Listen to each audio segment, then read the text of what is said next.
Yay, we're working today.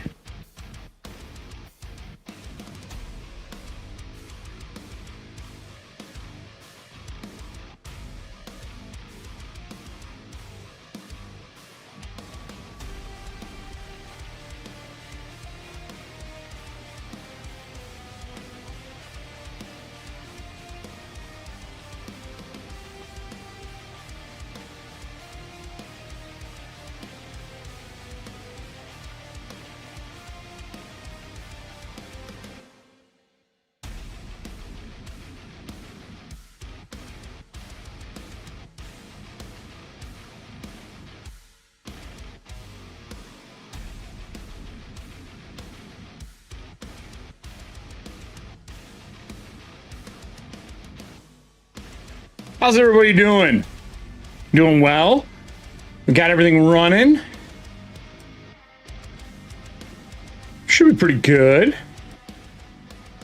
gonna turn the volume down a little bit. Let's get the show on the road, everybody. But first, most importantly, bats. Hey everybody, how are we doing? It has been a day. Our stuff was broken and not working because internet was down, but I spent some time doing some other things. I have been printing like a madman, but welcome to Surviving in Shadowdark, everybody. This is episode 7. I know my notes say 6, but I think my notes are actually wrong for once because, you know, the internet doesn't lie. I have everything set up. We have our camera. We have our top-down one for notes. I got some new dice for us as well to look at. Music is going. What I want to know is, can you hear an echo of the music at all? Because I'm thinking about not wearing headphones today, but if it's picking it up through my speakers, I'll wear some headphones. And be quiet for a second. No, it's weird. It's weird. Can you hear the music? No echo. Fucking rock star. Oh boy, everybody. So we did a lot in our last episode. I have been doing my best to get everything prepped. As you can see, we have, well, actually you can't see. Hold on. Let me make it so you can see. So we have our Breachers logo piece up here, which is from Gen Con. I have been putting this machine through its paces. Back, camera. Back to me, camera, please. Thank you. So this here, and we're gonna do a little I'm gonna do a little Breachers update on where we are with the process of printing them and what's going on and a whole bunch of stuff. Triple Gary Con, yeah, Triple F. Also sent me some stuff I'm gonna showcase here during the show down on the other camera. But These stacks alone, this is color testing. In my ass yesterday, I hit stride. I got real mad over some problems with my printer, and I was getting some things I didn't like. So I took it apart yesterday and cleaned the whole thing. I don't, look at me, I don't recommend doing it, but I did.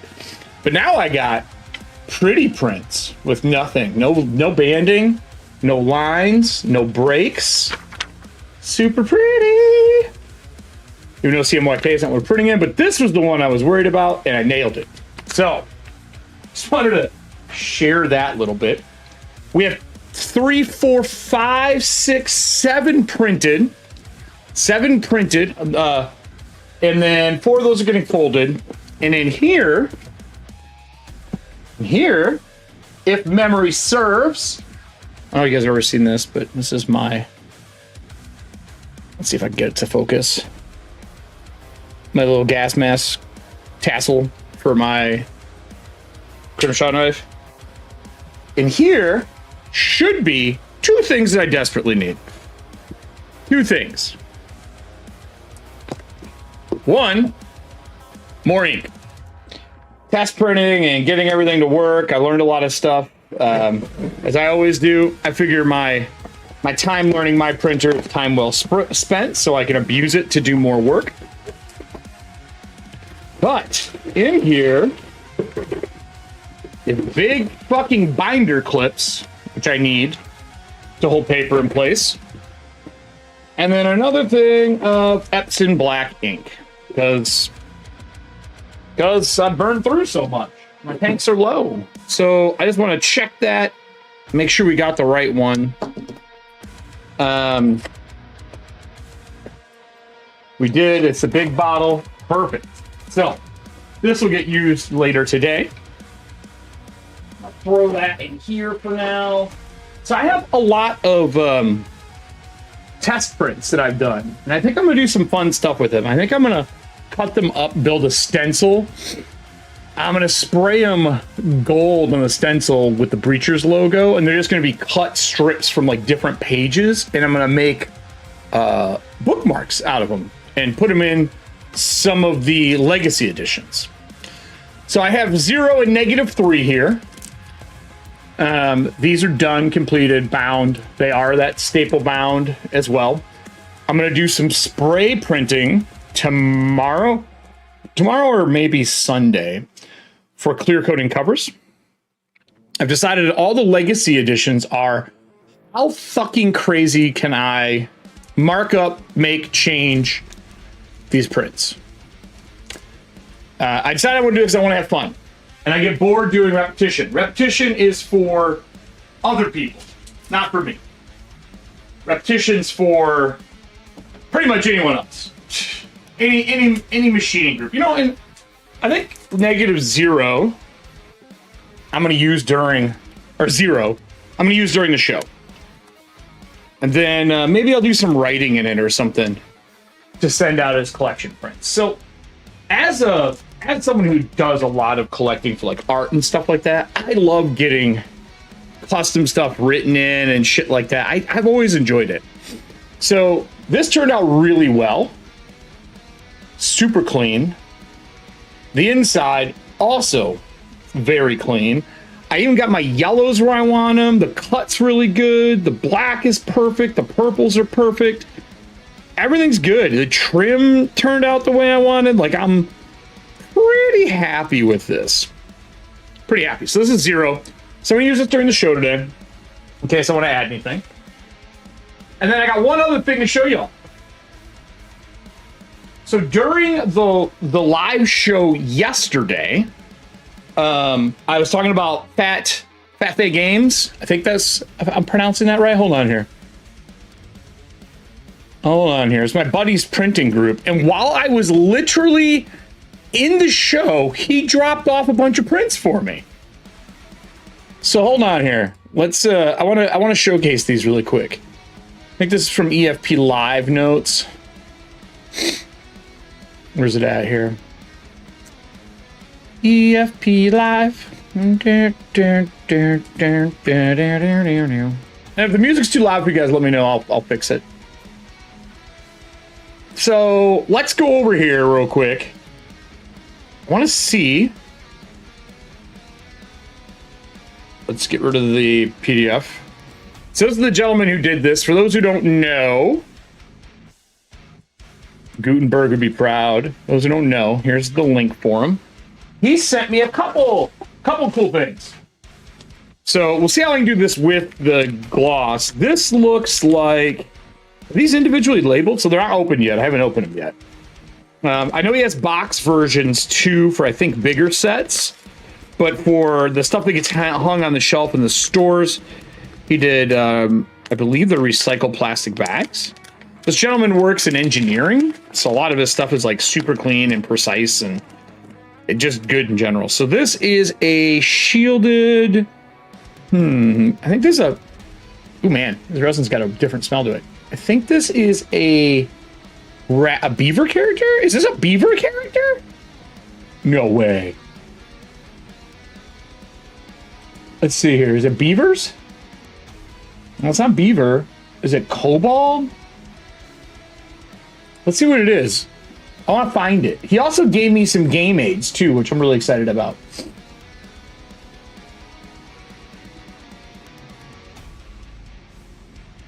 Maybe he's a woodland warrior? He's got an axe. We're looking for something with an axe. Oh, dude, these mouse folk for Mouse Guard are really cool. I'm not seeing him. Maybe I could type axe in? Let's see here. Oh, wait, you know what? Maybe the back of the card has what it is. Nope, just his business card. Oh, fence. Oh, it's on the back of the package. I'm a dumbass. Wait, no, that's fence. What does the back of this package say? This back of the package doesn't say anything. This might not be on the site. Ooh, do I have a one-off? Let me just type in shield. He doesn't have them broken down quite that much. Maybe fantasy warbands? Dwarfs?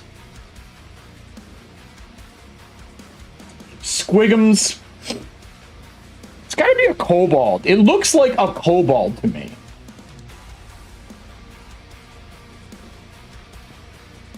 I don't know which one this is. Anyway, here, let me switch over to me here.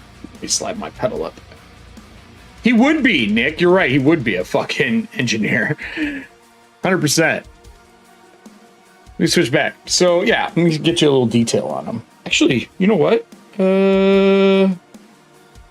Probably can do this. Pretty good, dude. Really clean print. So that's one of them.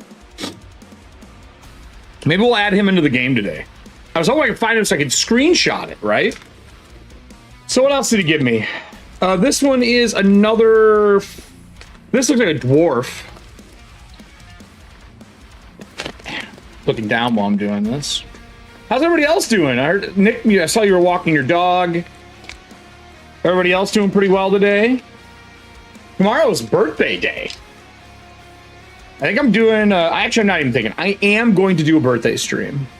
Oh no, this is like a, oh, this is like a small tentacle-faced scroll carrier. He's wearing a mask. What was like a cultist maybe? Dude, that's really fucking dope.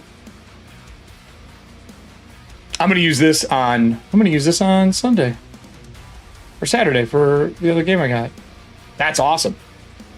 Maybe a gnoll, but he's too small to be a gnoll. I don't think he's a gnoll. So that's those two.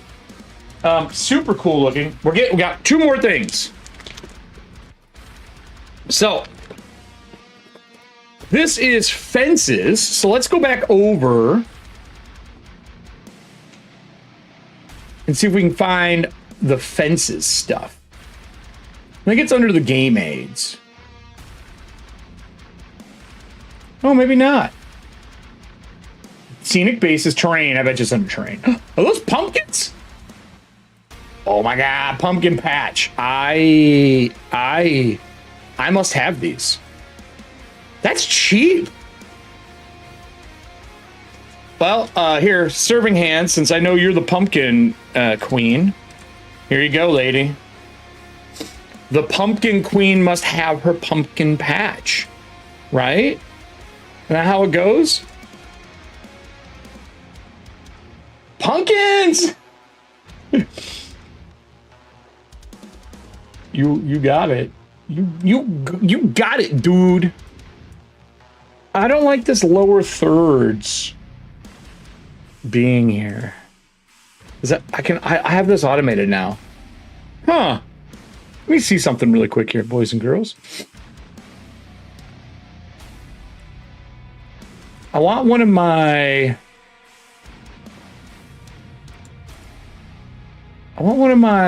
maybe I have it in here.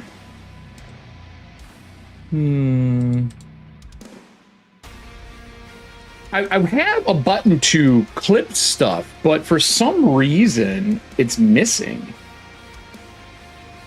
I thought I had, maybe it's in Cyberpunk? No. That's the bullets, that's the sub, that's a timer. Huh. Oh, there it is.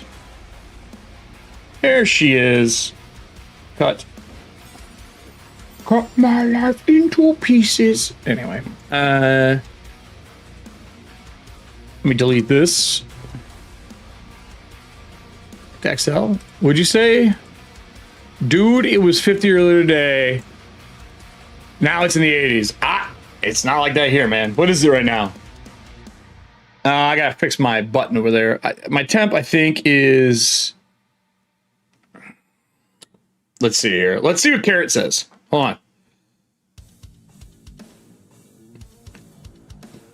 Should be offensive. Recogitating tariffs. What tariffs? God damn it. It's 38. But look at what you put. You fucking bitch. Carrot is so snarky. So anyway, fences. Triple F is making some good shit here. Good job, my guy.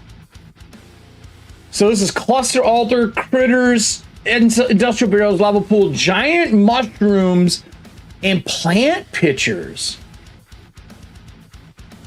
Is there... Let me look up fences. He has it as fence. No, man, I think I got some advanced stuff here, boys and girls. So if that's the case, hold on. Oh, if you guys missed it, for Patreon, I put out the next 2 recipes. Ooh. Need a white background for this. I'll use this. So there's little guardrail fences. I got almost like they almost have like a World of Warcraft vibe to them, which I'm not opposed to. These are really nice. Black resin, I like that. These are filament too. So these are as filament pieces because you're doing terrain. These are really clean filament pieces. There's 1, 2, so we got 1 corner, 2 long pieces, and 4 short pieces for these. And these are this is, I don't know if you guys can see this. You know what? Hold on. Oh, now my doorbell's telling me there's people here. See if I could get this. This is a filament print. You can see the filament, but it's really, it works with the wood grain. That's really good. We got one more. Put all these back in here. So tomorrow, during the stream, we can talk about that a little bit before we jump into Solodark today. I am going to be painting part of the day, I think, for fun. I may run a new solo game for myself live. I might continue my, what's it called? The kaiju one. I might do that. But I'm going to be doing a stream tomorrow. Everyone always asks me what I do for my birthday. And the answer is I usually fucking work. Right? And I work all the time. So tomorrow I'm going to stream. I'm going to stream. Because that's what you do. You stream. Right? Right. So I'm going to stream. But I'm going to do a birthday stream. And I've never done one. Drew does them all the time. I'm just doing it so I can hang out with peeps and have fun more than anything else. So this one's a big boy. And I know my home game, which I have a couple people who watch this that are in the home game. You're going to be really mad at this one. I'm excited to paint this, though. Ooh, maybe I'll do Mythic Bastionland solo tomorrow. So, this, my friends. He even numbered him. He's so kind. This, my friends, is a magnetized Hydra with numbered headpieces. Oh, they're even.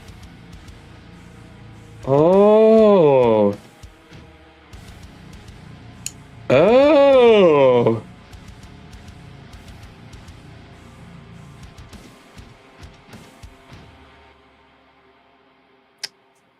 Triple F, my guy. Bro.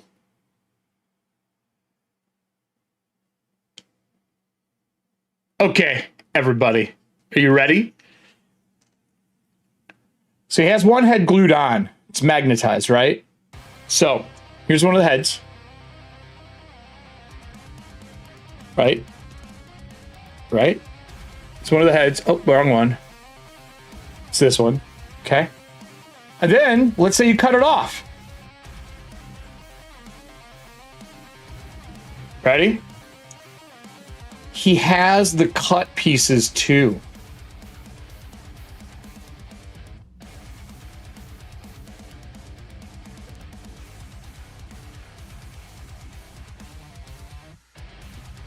Bro.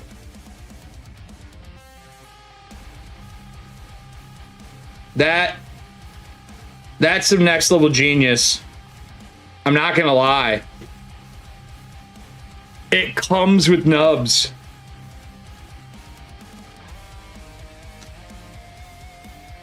Wow. Let's put all the heads on really quick, just because I want to see what it looks like. So 5. And Shadowdark, this is one of my favorite monsters right now. Like, really is one of my favorite monsters.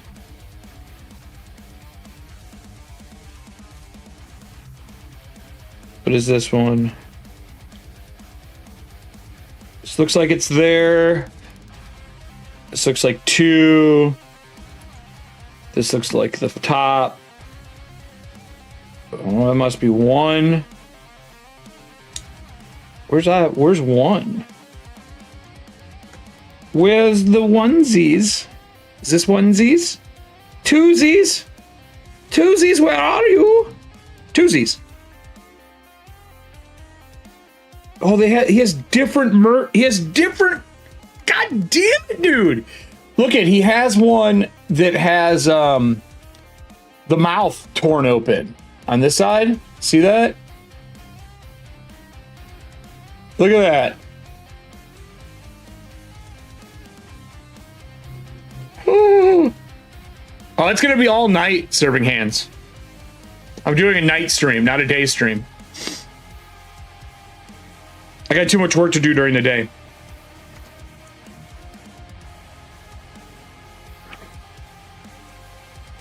Well, I'm trying to find one.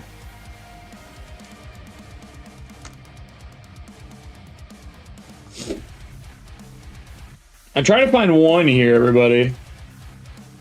I believe it exists.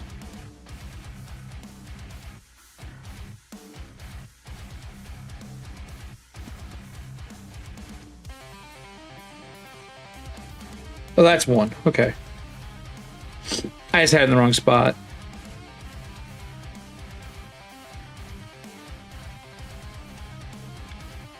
There we go. This is this monster all put together.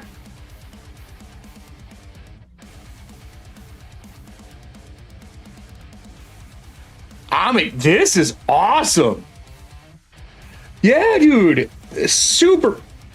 Okay, so let's see if he's got this on his site.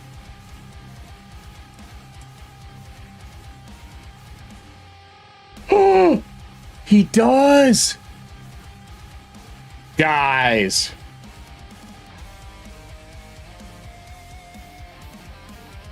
Yeah, right? When you burn them. I mean, the thing is you cut them off and another one grows. So there's no reason to have the burned one. But I'm gonna make all the cut ends blood and burnt, and I'm gonna do some gore effects. Look at this. And he's even got it set for the magnets for you. This is hella fun.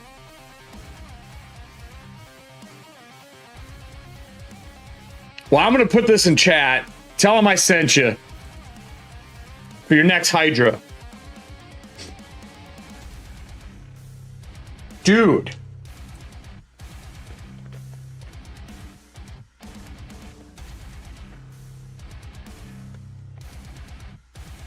That's really good. Well, that's Fat Faye Games, Triple F out of Milwaukee. If you don't have it yet, this is licensed from Duncan Shadow.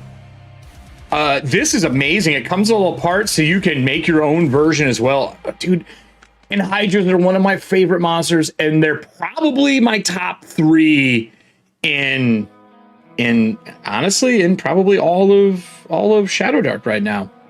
Fucking dope. So fucking dope. So cool, dude. Good job, Dane. Good job. So I put this away. Super fucking cool. Put these all back in here. Put the heads in the little bag later on. I just don't want to damage anything, you know what I mean? We're gonna do this. Put these in here. So, that's all from Fat. Triple F. Love your shit. That was really good. You'll be getting more from me. I'll be pimping your stuff on the shows as much as I can. I need to set this somewhere that I don't mess anything up. I'm running out of space in this tiny office again. It means it's time to clean. Here we go. So I have to run back my stapler. So that's all of that. Is there anything else I can tell you guys about before we start setting up for the game? I think that's everything. Oh, here, yeah. So the recipe came out today, my 2 new ones. You can pick those up there for free over on the site. Let me go to the post.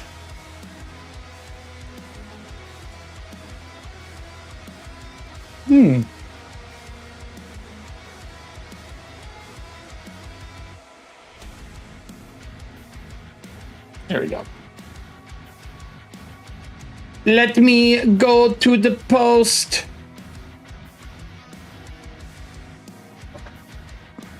So I put out both color waves again for recipe 2. You can pick these up now. I will drop this in here. It's gonna be a fucking long link because Patreon does that. But you haven't get them when you can. I put them in a zip file this time for you all. So there's just a zip file at the bottom. I'll start posting them everywhere else, but I like doing it on the show. It goes Patreon, show, and then I did it for the ad for the social media today. So that'll come out there, and then I will do the hook tomorrow. I'm probably going to create that live on the show during the birthday thing. We're going to make, like I did for this one, and make the hook. I already have a color version of the Crimson Mold as well ready. So I think that's all the normal stuff I have to talk about today. So Patreon, Fat Faye Games, got my ink. We're looking good. We got a lot of here. We're a lot of stuff ready to go. Oh yeah, I should probably just show these cards off. So here's your cards. It's the Crimson Monster Souffle. It gives you up to 5 people advantage on initiative for the day. You have to have Crimson Mold. And I made the brown version as well. So, those are out. Very dangerous. Very dangerous. And then, I don't know if you guys saw this in the hook. I thought this was smart. And since we got Nick here. Nick, did you notice what I did for the hook? Hold on here. Check this out. So I wrote up this hook. And I wanted a way to let people ingest the encounter into whatever they're running, right? Like that's the big thing. Like, what are you running that you want things to, you know, show properly, right? Like what is missing for you? So I wanted to do this, and what I did is anytime, so use the caves table, if either die shows a 1, replace it with a result of this. So basically, I'm replacing everything in the 10 space with a 1. I'm also replacing 11. And I'm also replacing 0, 1. So 0, 1, 11, 21, 20, 31, 41, 51, 61, 71, 81, 91. If either die ends up with a 1 on it, that means all of the teens, though, so 11 through 19, also all count. And that puts this encounter into effect. So you have a really high chance of those coming up because I'm taking one of those 1 in 10 and slapping into something fun. So that's new and out. Custom treasure for it as well. And then another hook just built into it as well. So I'm going to write some more of these up as I go. I'll do one for tomorrow, and the new one will be for this souffle. So, gotta collect them all. It's Pokemon. Or something like that, right? Pokemon? Yeah, that's right. So, let's go over to our table. And let's talk how we want to do this. So, where did we leave off last time is the question. Does anyone remember where we left? I think we finished this, right? We finished this. We got through because we fought that choker, and then we went across the bridge next to a waterfall, and I think we were searching that mausoleum area. Did I load the wrong page? Maybe I loaded the wrong page. Let's check something here.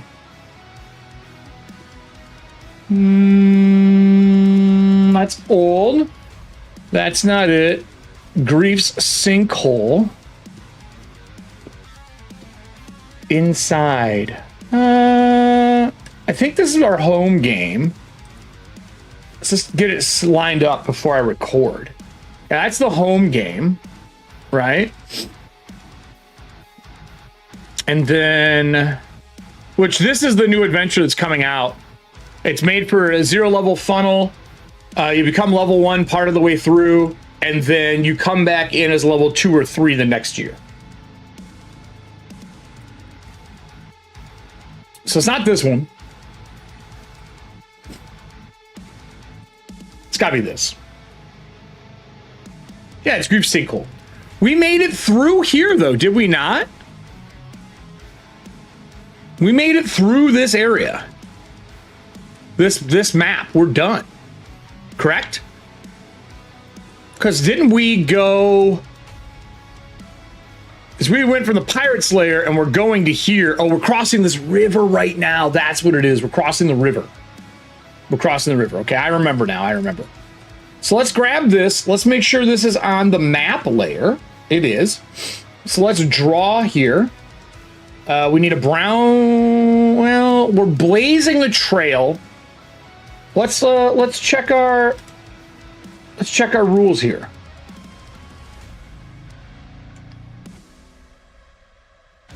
Oh, we survived the giant wave before. Yep, we went all the way across, and we are currently going into... We crossed a huge bridge with this glowing blue water falling down. We went into a crypt, and we rolled 3 treasure tables, remember? And we're going to find the Lancer. At least that's what my notes say.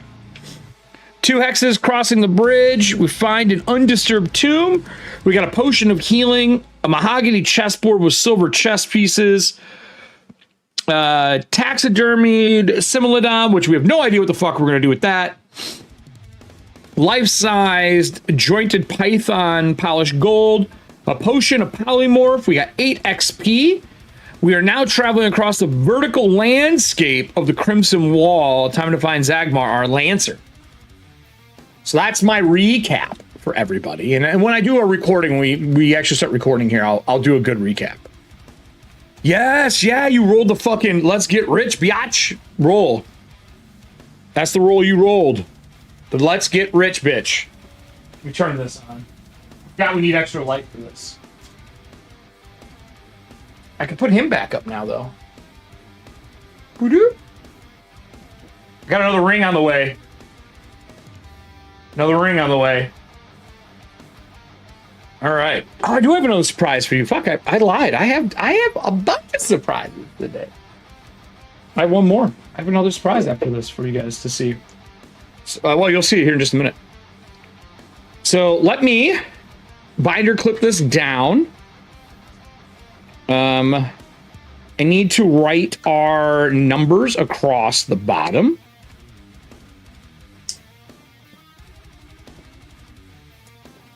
Okay, so let me write my numbers across the bottom here. Easy.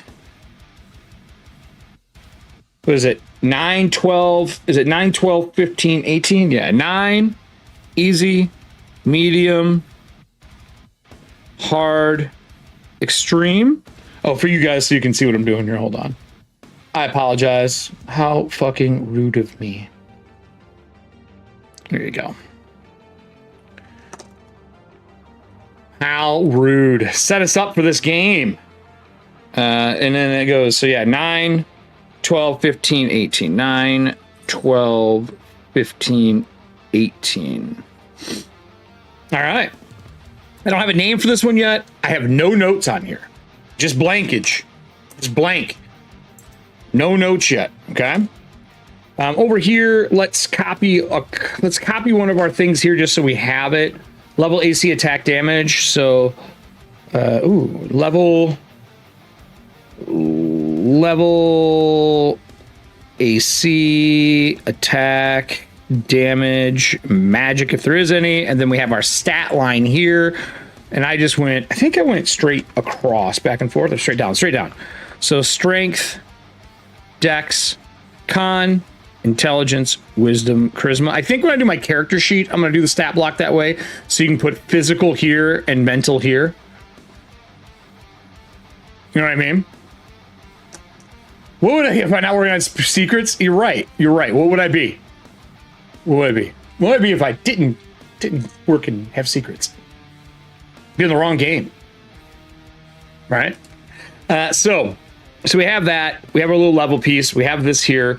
This is going to be our breacher points. We'll roll for those once we start. I'll have the audience roll D4 for each. We have our information here. We know we are currently in a tomb. Traveling across a bridge. Glowing blue waterfall.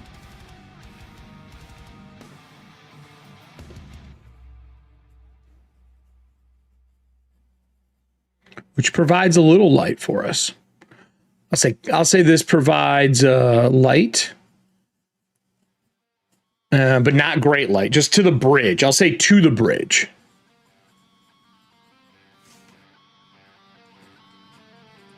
Right? All right. And I like doing this. I've been putting little arrows next to stuff to know where things start and begin. We'll do that. I'm going to pin this down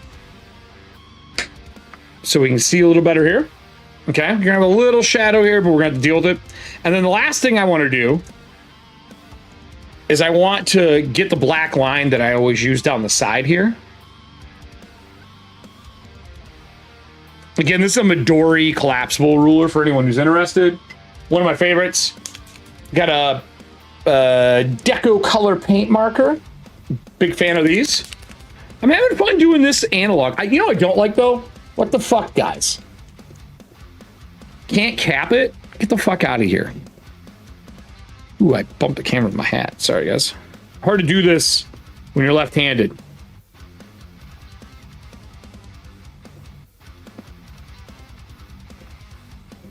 Okay. Like adding a little flare.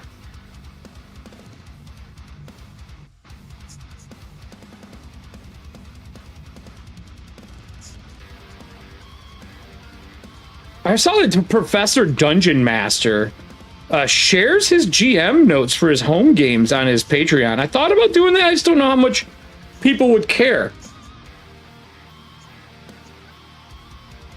Would you guys want to see GM notes? Is that something that would interest you? I'm definitely more on the production side of things right now, but it could be something I do. I do want to spin up a full-time home group again at some point.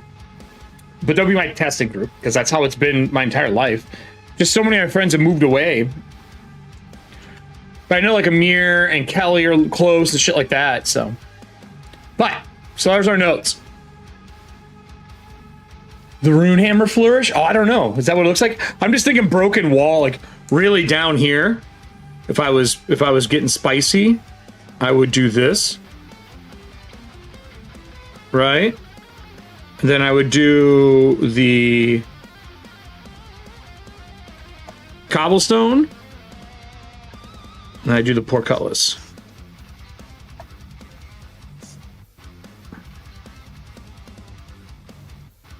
Like that. And then I would do a little flagstone, He-Man-esque piece like that. That's what I would do. Right? And you don't even need to really detail all of it. You can just kind of hint. There you go. I really do draw boys and girls. Like, I did go to fucking art school. I'm not fucking with you. So, with that said, are we ready? Pump this up and get it ready to go.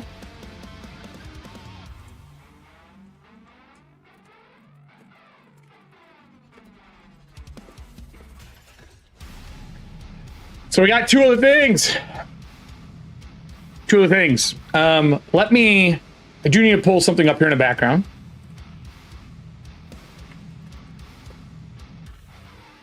So I got to see a buddy of mine at Midwest Gaming Classic. And I fucking loved some dice that he had. And I thought maybe they would look good on the show. So let me get these two pulled up. I'm gonna try to see if he can find me a different color, but I liked these. I'm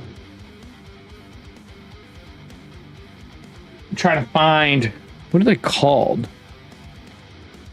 Why is it in my face here? It's dice. I got some cool dice from him. He might be out of them. Well, that sucks. But he's got one of them. Oh, he didn't have those here. I would have grabbed these. All right, well, so I'll show these off during the show. I think I'm going to open with this for rolling dice. We still need these. Right? We still need these. These are our babies. But I have some here that I want to use as well. I have an idea for them. I think one of them is going to become the Lancer's dice. And then I do have a new class that I'm working on that this other color should work for pretty nicely. So we have our coin here that we're marking for some stuff in case we need it. I think I got everything in place. We have our dice off to the side.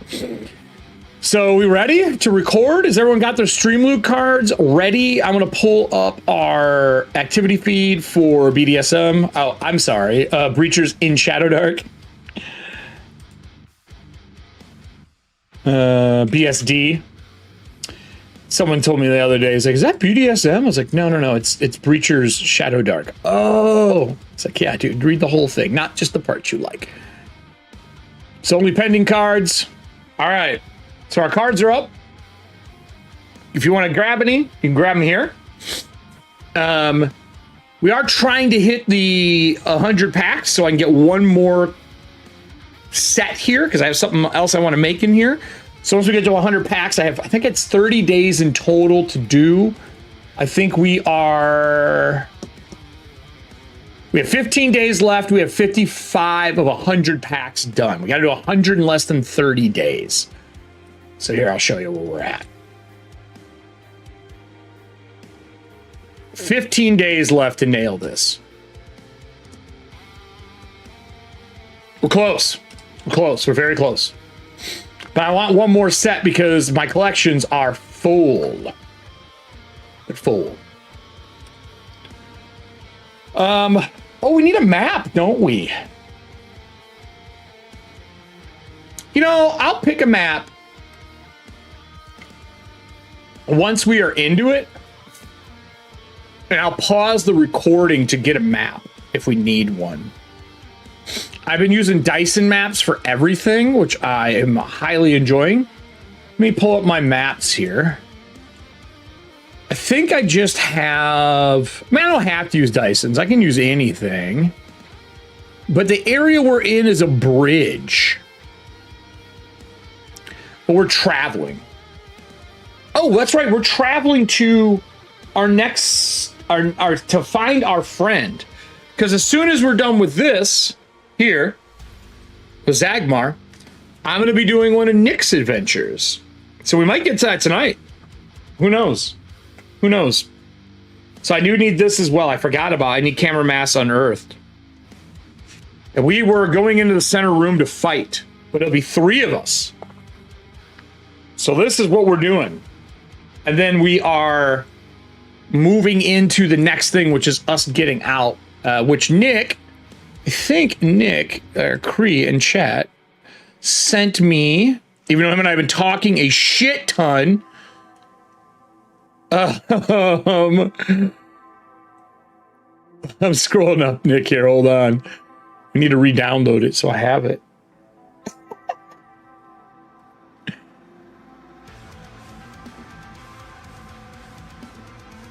Nick, did you get your prints, by the way, buddy? Where did you put it at, Nick? I'm trying to find the link, my guy. Yeah, I'm trying to find it. You said it in Discord, but we put so much in the Discord the last 2 days.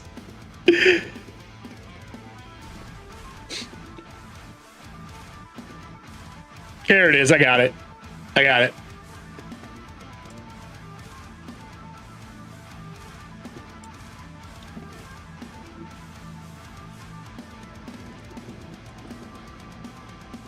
Download this really quick.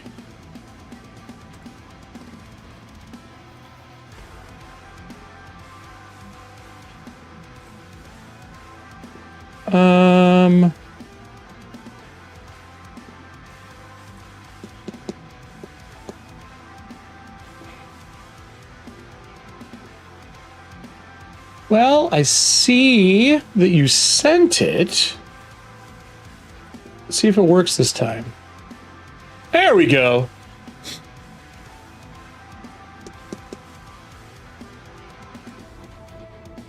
There we go. Just gonna do this one.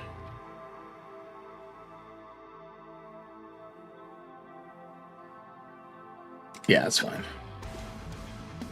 No, you're fine. Hey, I don't know. I don't know what system you're talking about. I don't know what you're talking about. We have not talked anything about designing something at all. I don't know what you mean. I don't know what you mean, sir. I feel like you are mistaken. All right, let me download these. I had to be signed in. Bitch, I am signed in.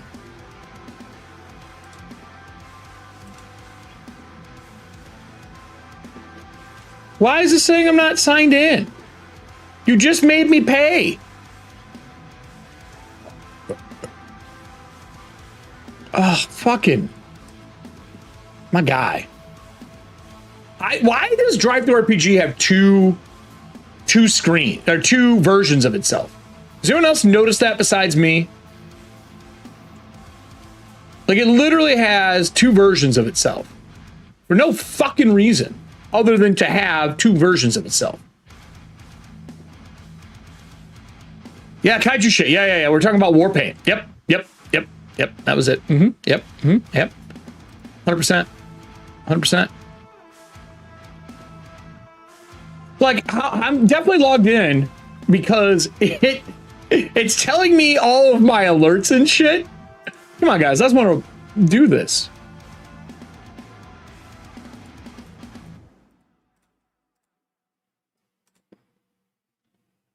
Okay.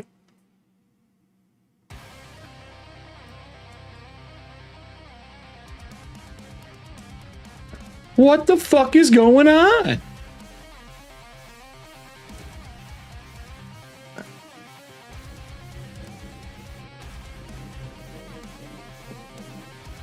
I'm just gonna log out and log in.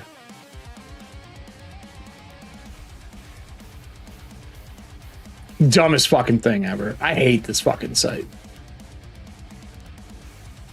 Dude, right? Well, it's because the new version, you can't even get to like the publisher tools well and shit. No, I don't want to just do what I'm telling you to do so I don't have to kill you.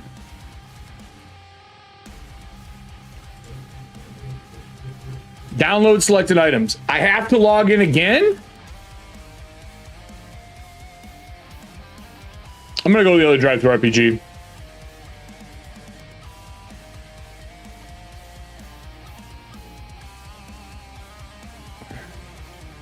I don't want this version.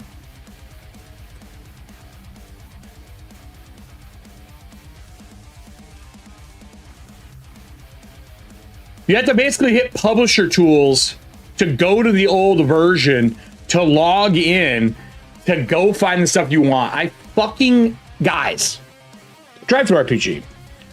I use numerous browsers. I don't know what's going on with your stuff, but I have so much stuff on your site.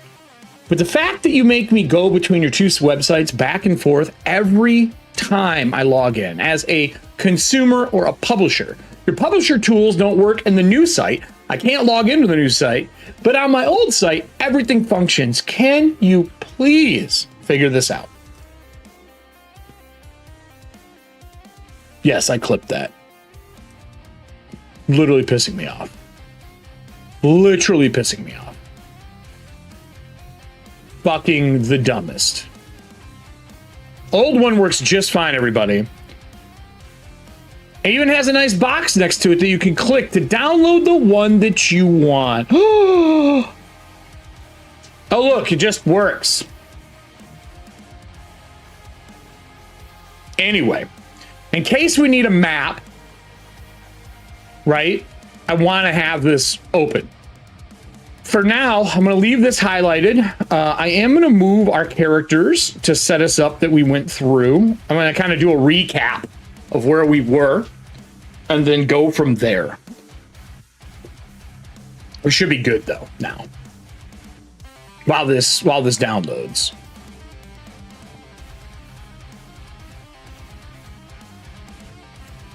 Right. Could be wrong. Got our breachers up. This is by the way, this is the print copy for those who are wondering. So let me actually grab the non-print version. I just want the hyperlink version.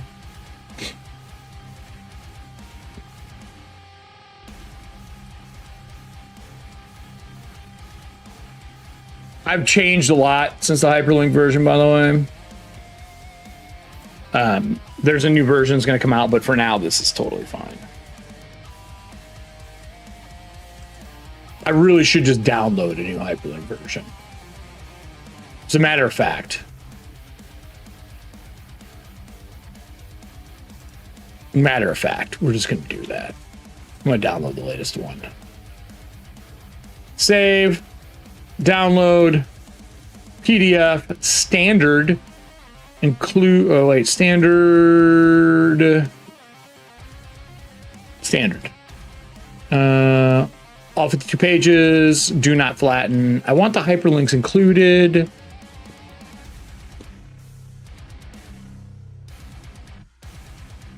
Include notes with your download will appear under the same time. Okay, no. So that's perfect. We're going to download the new one and open it. This is version 1.5 that'll be coming out. Which is cool. I'm happy about it. Let me extract this. Nick, is this a map that I can put the whole thing on, right? Would be good. So I can showcase it at the end. Shouldn't be a problem, right?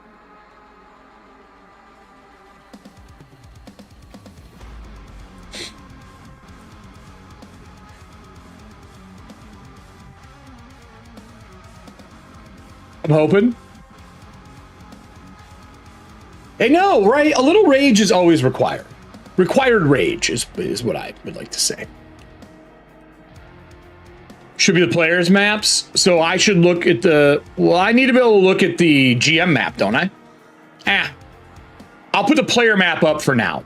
Because that makes more sense for what we're doing.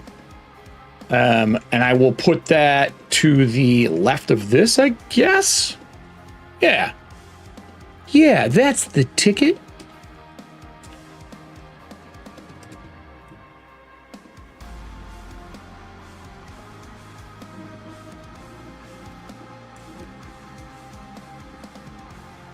Okay, perfect.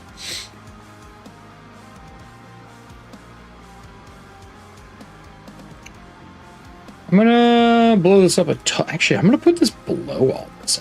I can make it a little bit bigger. Perfect.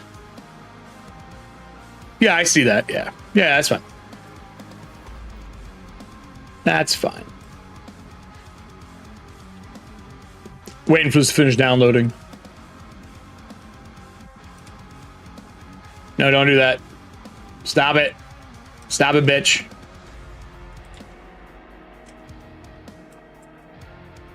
We need our boys.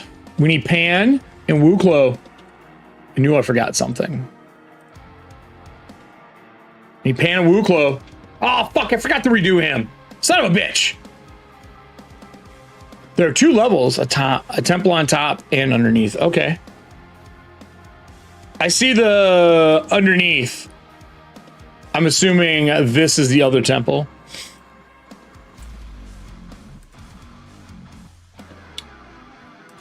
Cool, cool, cool. I just want to be able to show off maps of what we're going to be getting into. More than anything else.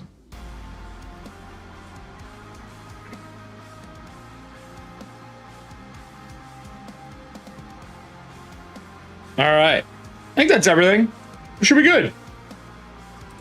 We got Pan, our Cyanite. Oh, not working Acrobat.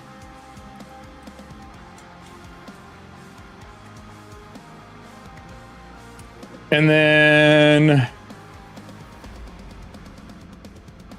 interactive pages. I love the cover for this, man. Really good looking. Really, really good.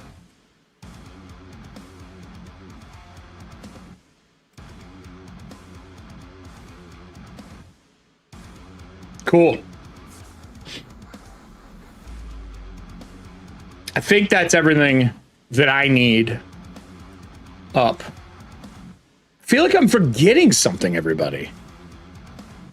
I don't know what it is, but I feel like I'm forgetting an object to do. RPGs. And I like doing this setup before the show for you guys, just because it's us getting the chat and stuff. I've thought about just doing it all before and sitting down and recording, but then I wouldn't get the chat and shoot the shit. So I went against that. So I have this. This is Hell on Earth. I need this map. I need Hell on Earth. Wow, I have a lot of things that have the word hell in it. I know Cameron sent it to me.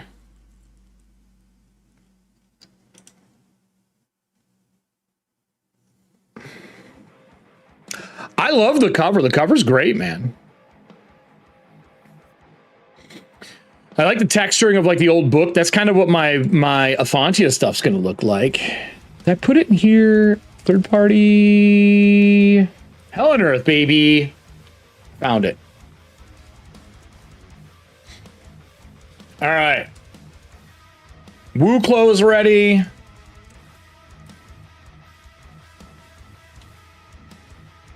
Right. Pan's ready. Premium Shadowdark is ready. I have this up because I'm gonna have fun with this.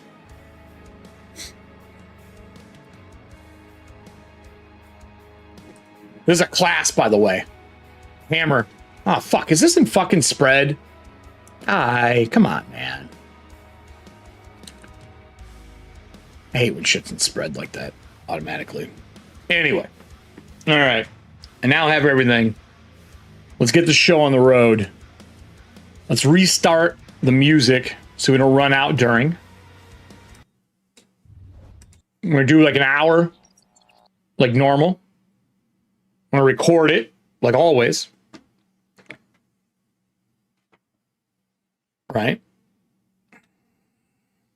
Get the episode ad ready to roll. Music's ready. I'm going to turn off this. The web is going to be this. I should probably add the Hell on Earth map. Because we are... Oh, man, Cameron, I wish I had a copy of this map with all the accoutrement in it. It's for us. Who cares?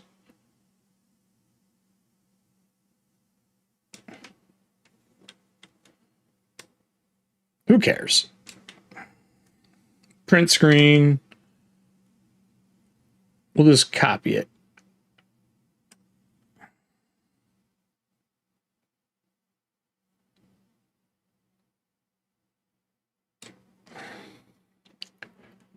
Copy, save, close. We go back over here. We don't really need a big one of this, to be honest, because we're only going to be in it for a little while.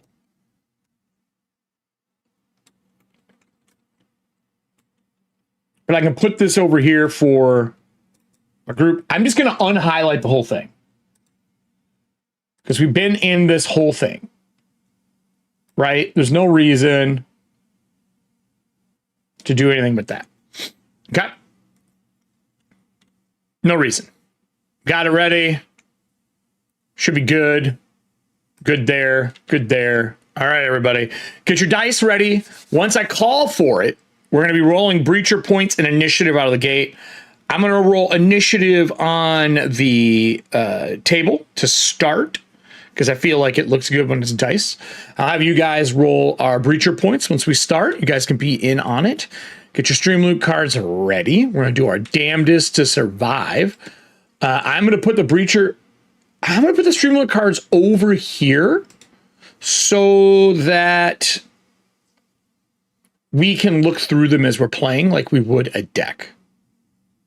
Right? I wish I could retract this piece, but you can't. All right. All right, let's get it done.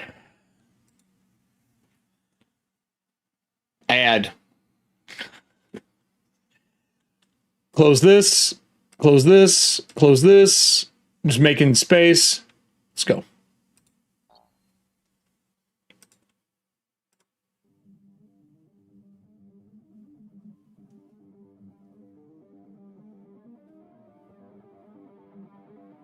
Waiting for the beat drop.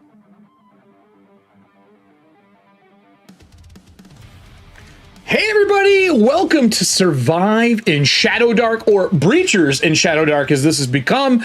We are on episode 7, and right now, Wuu Klo, our Cyanite, and Pan, our Golem Dungeon Chef, both classes from Breachers, are making their way through the Crimson Wall, tracking down their companion or their crew member from Astrolane Lodge, or the Astrolane Breachers headquarters, and that is our Lancer Zagmar. They haven't seen him in weeks now, but they have met back up as Wuu Klo has saved him. We have fought a lot of things. We fought a two-headed Etten and somehow survived. We've journeyed out of the Pirate's Haven and across this large bridge with a glowing blue waterfall. On each side of it, there's this almost jelly-like mold growing down each side of the waterfall. And when we look, it seems to kind of move. We found across on one side of the bridge, before we went across it, a tomb. Gate was open. Nobody was in there. We rolled amazing for our treasure. As a matter of fact, our treasure was so good. Hold on. So good. I'm going to read this off so we are up to date for today. Actually, let's just go over to the table and I'll let you guys see it for yourself. I think that probably makes the most sense. So we have all of our notes from, this should be 6, but all of our notes from it. Potion of Healing, Mahjong chessboard, mahogany chessboard, a taxidermy Similodon, a life-size jointed python, a potion of polymorph, 8 experience, and then we're traveling across a vertical landscape of the Crimson Wall. Time to find Zagmar, our Lancer. That was my notes to us. Here's our notes for the day. We have our dice here. And before we dive into anything, we'll do what we should do, everyone. We got to roll for initiative. And then we're gonna roll for breacher points. Audience, if I can get 2 separate D4s, we're gonna roll for breacher points right now. Let me see if I can get a little more brightness on this for you all. It's a little dark here. I want you guys to be able to see this a little better. These dice are hard to see sometimes. But I can fix it, goddammit. I can fix it for us. What do we got in the...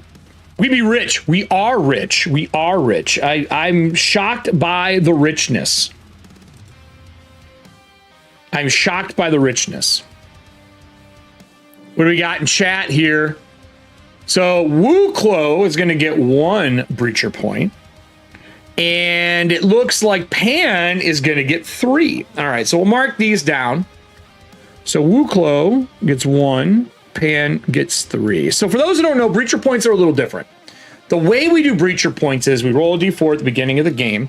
Some characters get a bonus 1 if they have like a certain recipe or a talent. Same if you would get extra luck in Shadowdark. Except for our game, we can do the same thing luck does. We can share them, we can re-roll, but we can also do something different. We can add a d6 to any d20 roll, a d6 to any damage roll, or we can take a d6 away from any damage that we would take. It gives a little bit of versatility, and for these long, drawn-out journeys inside the wall, I wanted a way that players could survive. You know what I'm saying? It gets a little ugly out there, and if you don't do it that way, bad things can happen. So that's what that is. I have my dice here. I'm going to make it so we can see them a little bit better. And then I will see if we can't get some good initiative here, everybody. Let me go back to the table board. Let's see if I can jack up our contrast here to get us a little bit better. And that is probably about it. I can zoom.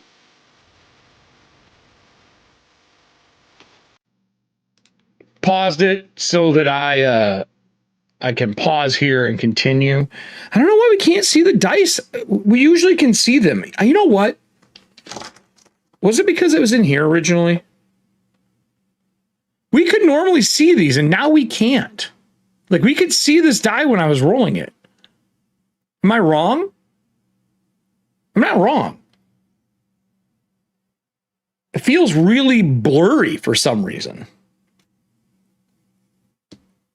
Was this one always hard to see?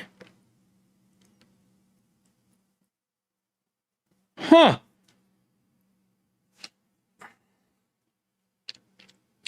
I didn't put extra light here last time. I mean, I guess I'll jack this up. It's up as high as it'll go. I don't remember this being so dark. Do you guys? Let me check something here. Oh, that's on. That's on. This die, I can read it, so I guess that's all that matters. These are easy to read. These are pretty easy to read. We'll just go with it.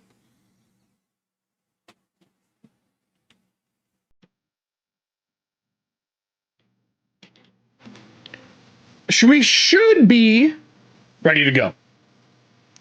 So let's get our initiatives. Obviously, this lovely cooking die is for Pan, and then the other one is for Wuu Klo. Zoom us in a little bit here. Here we go. Oh, Pan, my guy. That's a natural 1. Well, I don't like that. I don't like that. That's bad. Well, Wuu Klo did well, the 18. Do we want to re-roll this? Pan's got 3. I think Pan was busy for the day cooking. I'm going to rock it. I'm going to rock that initiative. I'm fine with it. So initiative for the entire day. So I'm just going to put a big I up here. We got Wuu Klo. We got Pan. Let's go over to our character sheets, see what our bonuses are. I don't think they're that good, to be honest. So, Pan is a -3. I mean, can you go negative? -2? Poor guy. -1, 17. It's pretty good. I'm going to get up and cook us food for the day. And I feel like I want, man, what should Pan cook us? Marinated grilled monster for a +2 to a stat roll of choice. Skewered glazed monster for 1 person, which is immune to an element. We don't really need that. Rejuvenating stew. 1 person gains an extra use of a per day ability, double. We have a long way to go. I feel like I'm going to cook the rejuvenating stew because then I can give Wuu Klo an extra use of his Echo Blade for the day. Because we may get into 3 combats. Maybe not. I just feel like, these guys' stats are bad though. No, fuck that. We're gonna go with the grilled. We're gonna go with the grilled marinated monster. Okay. Normal recipe. I don't have to really roll anything for this. I'm not making rations. Don't have to do anything. Dungeon cook. Result of 6 meal prep. Field dress a monster for monster rations. Meals last 1 day. 12 int makes 4 rations. So all I'm doing is making my food for the day. Curing food. Remove a monster condition. Requires food tools. 30 minutes and DC 14 int, which makes the food to cure a condition caused by a monster. That was a new food that we got. I think I'm just gonna roll. I think It's a 12. It's easy for us to make. None of these are advanced rolls. So let's see what we get here. Come on, buddy. Let's see what we get. We get 12. We are good at this. Pan gets a +3 to his intelligence. Okay? We get 12. That's a 4. We're spending a breacher point right out of the gate. Do this again. That's a 6. Our guy did not sleep well. 6. Can only spend 1 breacher point on a roll. He cooks the food. The fire is wet from the waterfall. It goes smoky and acrid. Make the food for the day. Wuu Klo looks at him and he goes, I'm just gonna assume, buddy, that you didn't get a good night's rest, because this food it's unbearable. I don't know what's wrong, but I've cooked so much. I feel like I feel a little nauseous. I think I made it wrong. You're a golem. How do you feel nauseous? My fire feels smoky. And he opens it up and just this acrid, wet smoke pours out. I think it's the curse of the tomb we're in, Pan says. I think we need to get out of here. It is this cursed tomb. There's something wrong with it. With that, he decides, let's just eat our rations and make our way out of here. I'm sorry for the bad food for the day. I have enough rations on me to cover both of us. So let's just do that. He's also going to try this morning to prep for rations. Nothing is going well. That's a 5. Well, shit. I guess we'll use my old rations for the day. So he just used up monster parts. We eat 2 of these, putting us down to 8. And then we lost... God. We lost a monster part as well. Let me put in monster parts here. We had 6.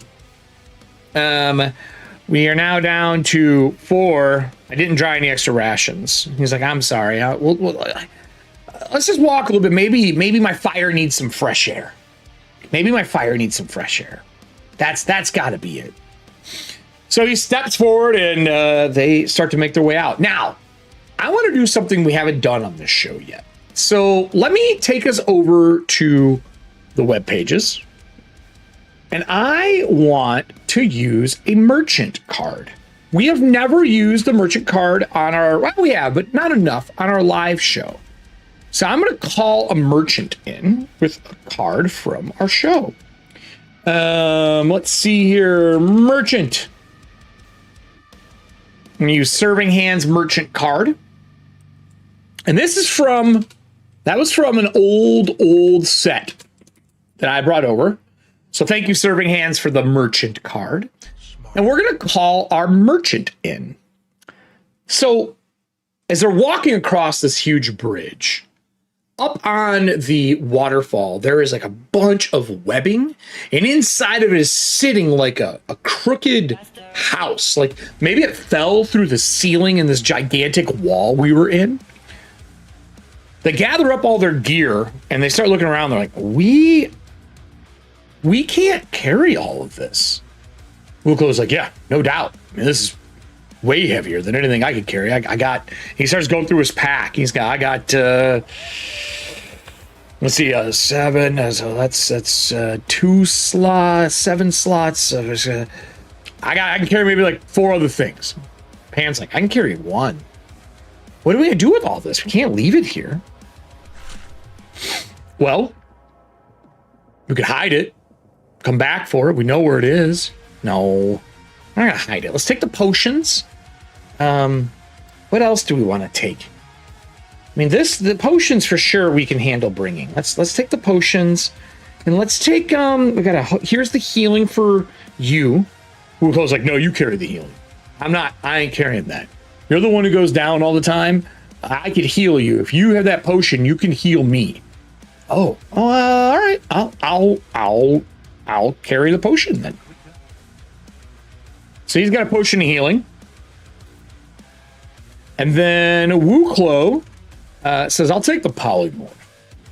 I don't know what I'll need it for, but might as well, right? So we got a polymorph potion for him. Now, as they are packing things up, the camera will slide out of this tomb looking across this long, like literally got to be a 2-mile bridge across this waterfall. The house door opens and this silhouette in like a far distance, maybe even further, starts to slide down this spider web. He's huge backpack on him, everything else. And he crawls across a webwork near the bottom of the waterfall where all the mist is pouring up and under the bridge as they're getting ready for the morning. As this happens, there is a rapid rap of like 4, like drumming, like on the outside of this tomb, like this fingernails, like hitting against something. Wuu Klo immediately grabs this big sword, turns around, pulls it out, holds it in place. Pan's like, oh no, are we robbing somebody again, Wuu Klo? What do you mean again? He's like, I mean, you know, like the time that I took that stuff from them and they said that was theirs and we thought it was. He's like, no, the guy's dead. With that, as they look out the door, a creature is stepped back a near distance, waves with a hand, a small hand, and a leg. Let me bring up our guy on the screen for you.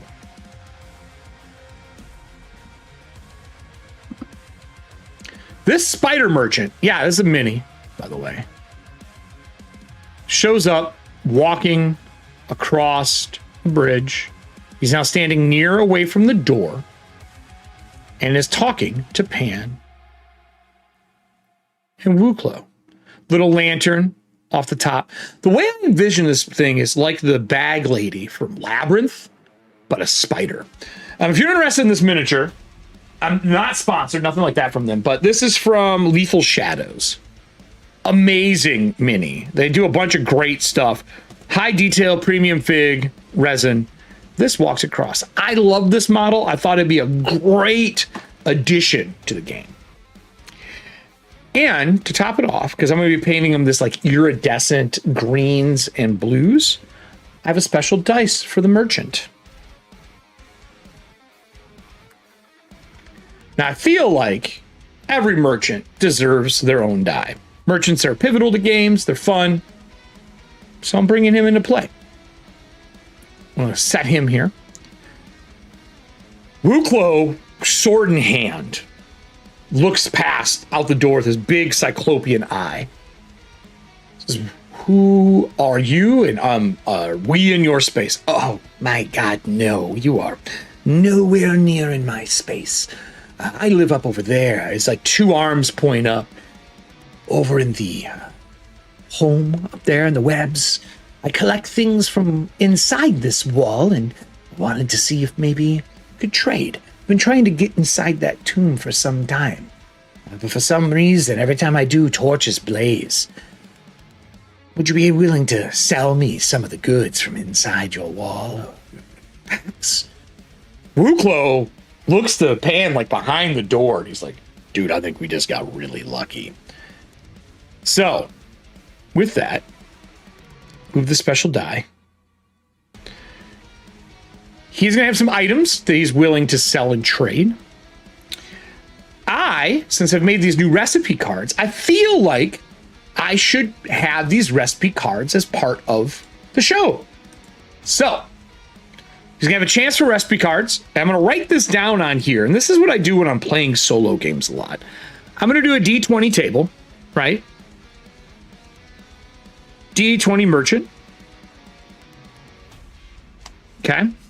We're going to do 1 to 5, 6 to 10, 11 to, we'll do 11 to 17, and then we'll do 18, 19, and 20. 20 is going to be a magical item they'd be willing to trade for, right? 19, I'll say, is I'll say he has a psi crystal. Because I want things that are good for our character, right? Like we used one of our Streamloot cards to do this, so we might as well make sure that it makes sense for them. So he'll have a psi enhancer. I'll just say of choice. Or maybe we'll roll. Right? 18 is going to be a master recipe. Yes, those are coming along in upcoming updates. And then I'll say this will be a 0 to 3 treasure table. I'll say this one is 3 potions of healing, which are rare. And I'll say this one is a weapon or armor.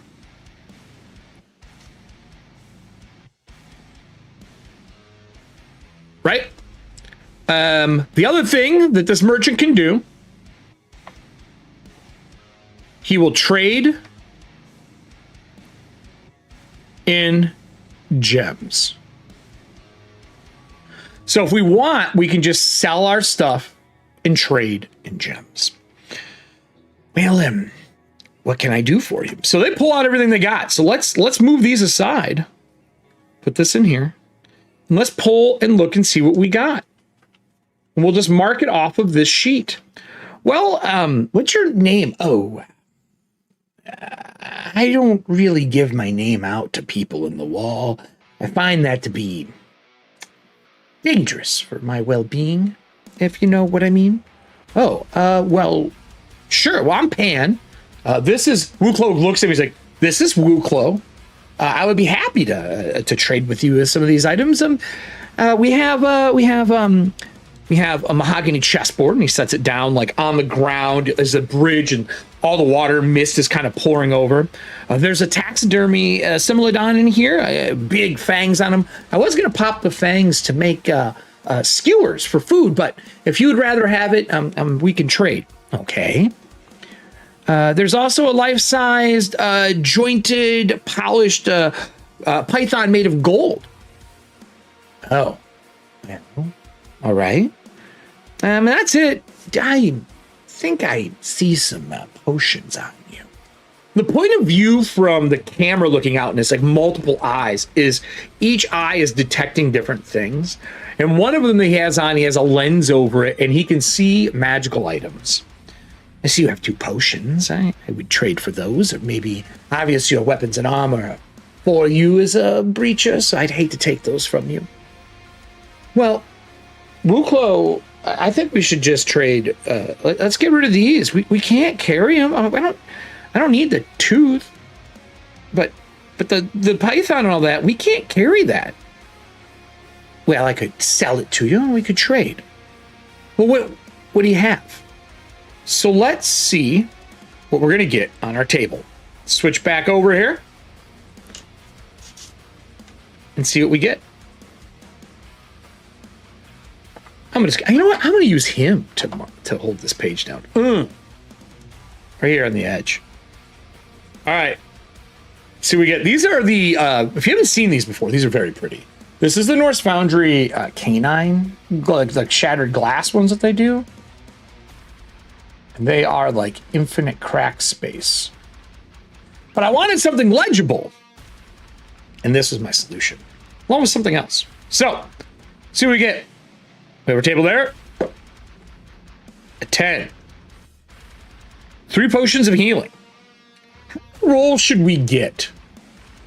I'm not opposed to this, but how many rolls should we get? Should we do more than 3? You know what I mean?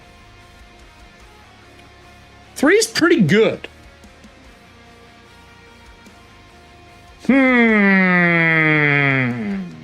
I like 3. I don't love.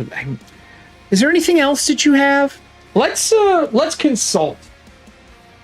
Let's consult it in the PDF for you all. Hold on. Let's consult the Shadowdark core book. I want to pull up. We know he's friendly. Yeah, of course you like 3. You know he's friendly. Let's see if we can get anything extra out of him, right? Like, let's see if they are willing to trade more. Let me go to here.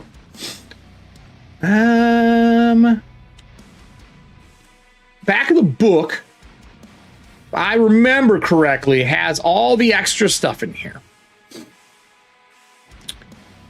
Let's see. Let's first figure out what he was out here doing. Let's do his activity. Audience, can you give me 2d6 for his activity? We already know he's near. I'm going to say, let's do a reaction roll. We know he's friendly. I'm going to do 2d6. You guys are going to roll for his activity and what he was doing. I'm going to roll for his reaction. Actually, I got dice here. I don't even need to use these. 10 plus his charisma mod, which is a 3. That was 13. He is friendly. I'll say at least one more. Audience rolled me a 3 and a 1, giving us a 4. So what was he out here doing? He was out here hunting. Hunting, okay. Okay. So we have our merchant. I'm going to mark that he was out here hunting. So he's hungry. Oh. Is he hunting from for those deep discounted prices? So we know he is hunting. Well, are you hungry? He says. He's like, well, I wouldn't be opposed to eating. I haven't seen anything good in a while. If you have food, well, maybe I have some other things to offer up out of my wares. Wuu Klo looks at Pan and he's like, your cooking prowess today isn't the best. You sure you want to go for this? Yeah, absolutely. I can do this. As a GM, want to know, is this guy, because he's a spider and they eat melted, regurgitated things, have the audience roll me a D20. I'm going to say on a 1 to 5, the spider likes rancid, poorly cooked things. Anything above a 5, normal food, because maybe we can get rid of this bad food and that would make a great scene. So audience, while you're rolling a D20, a 4. A 4. Oh. He goes, well, I don't eat regular cuisine. I like things a little bit more raw. Oh, wonderful that you would say that. I have he goes back and he comes back with the rotten goods. He's like, I have this. Oh, I rolled, remember, a 1. I'm going to say this is like the best rotten cooked food possible for this guy. And he starts eating it. Oh, this is wonderful. Oh, thank you so much. So good. And he starts, oh, yeah, this is, it's great. Yeah, Wuu Klo's like, yeah, it's real good. Throws some behind him. Merchant says, you don't have to enjoy it as well. I understand I have a peculiar taste, as he holds it up and like starts to like melt it and gurgitate it and swallow it down. Fine, I have some other things to trade with you. So we'll roll one more to see what he has to trade. Woo! A 19! Psi Enhancer. Well, if you would be interested, I would trade you some gems and the potions, and then maybe I have a gem. I see. You seem to be psionic, as one of his other eyes flicker. He's like, yeah, I am. I'm a yeah. What are you offering, though? I mean, just saying that you have psionic items doesn't mean that I necessarily want them. Oh, you will. You will. So let's pull up our new Solodark, or not Solodark, our new Breachers. This is the final PDF here. Zooming in. So we're going to go down to our lovely Cyanite. These are all hyperlinked. So we're going to go Psi Knight, Manifestations, Psi Gear, Psi Enhancers. So Psi Enhancers are a bunch of different ones. They cost 10 gold per tier of Psi Enhancer. Looking over Wuu Klo, he is a Pyrokinesis and a Psychometabolism. He has those two versions. So let's look at general. We already have a couple gems. I don't really want... I mean, Amplified's okay. Power would be good. Which ones do we have? We have armor and we have flesh knitting. Armor and flesh knitting. So we don't want those. Split would be kind of cool so that we could shoot our fireball at 2 people. What do we got under Psychometabolism? We have knitting flesh, claw growth. I don't really need claws. Plated skin, which is half damage. Oh.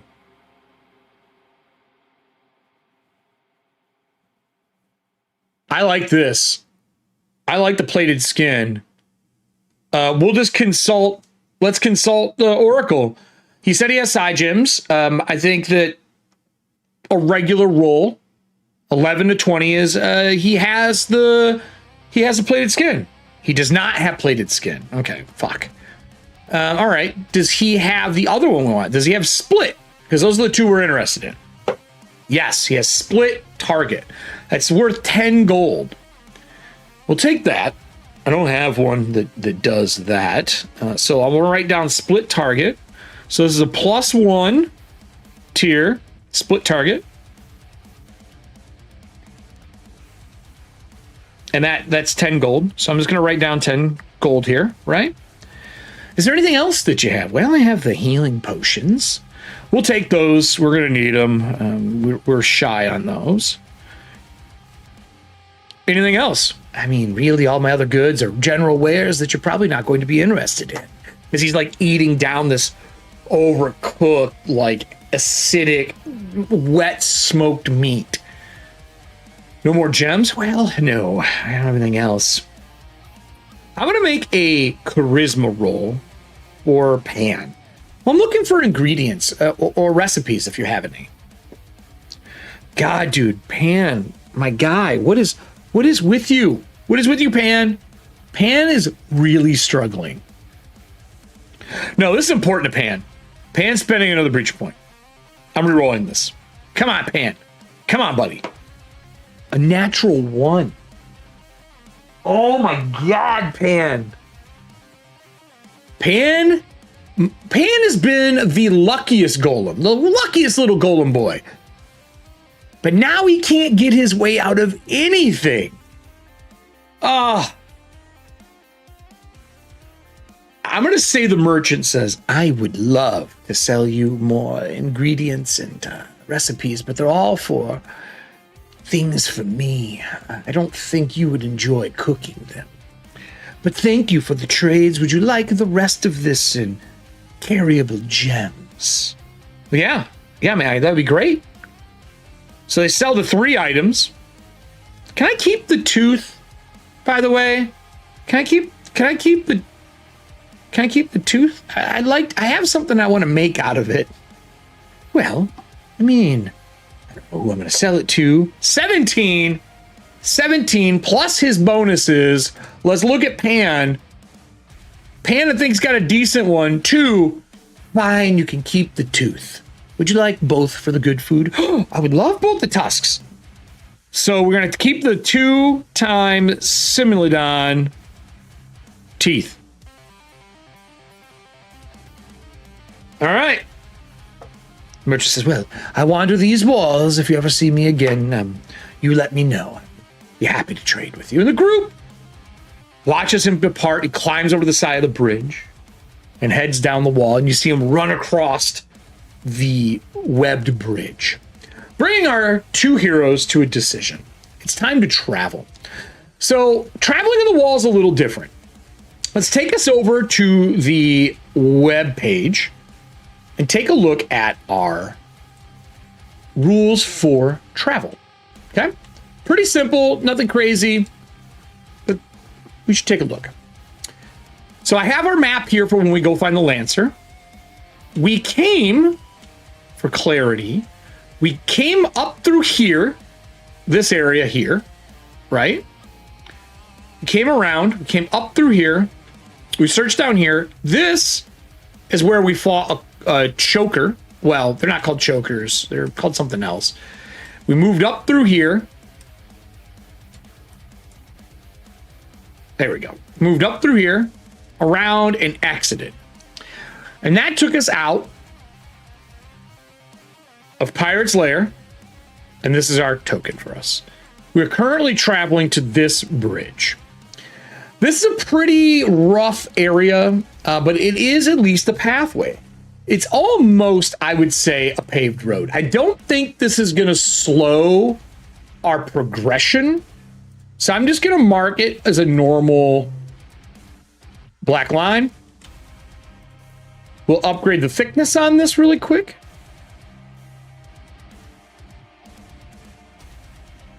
And I think it'll be good. I don't think there's going to be anything weird about it.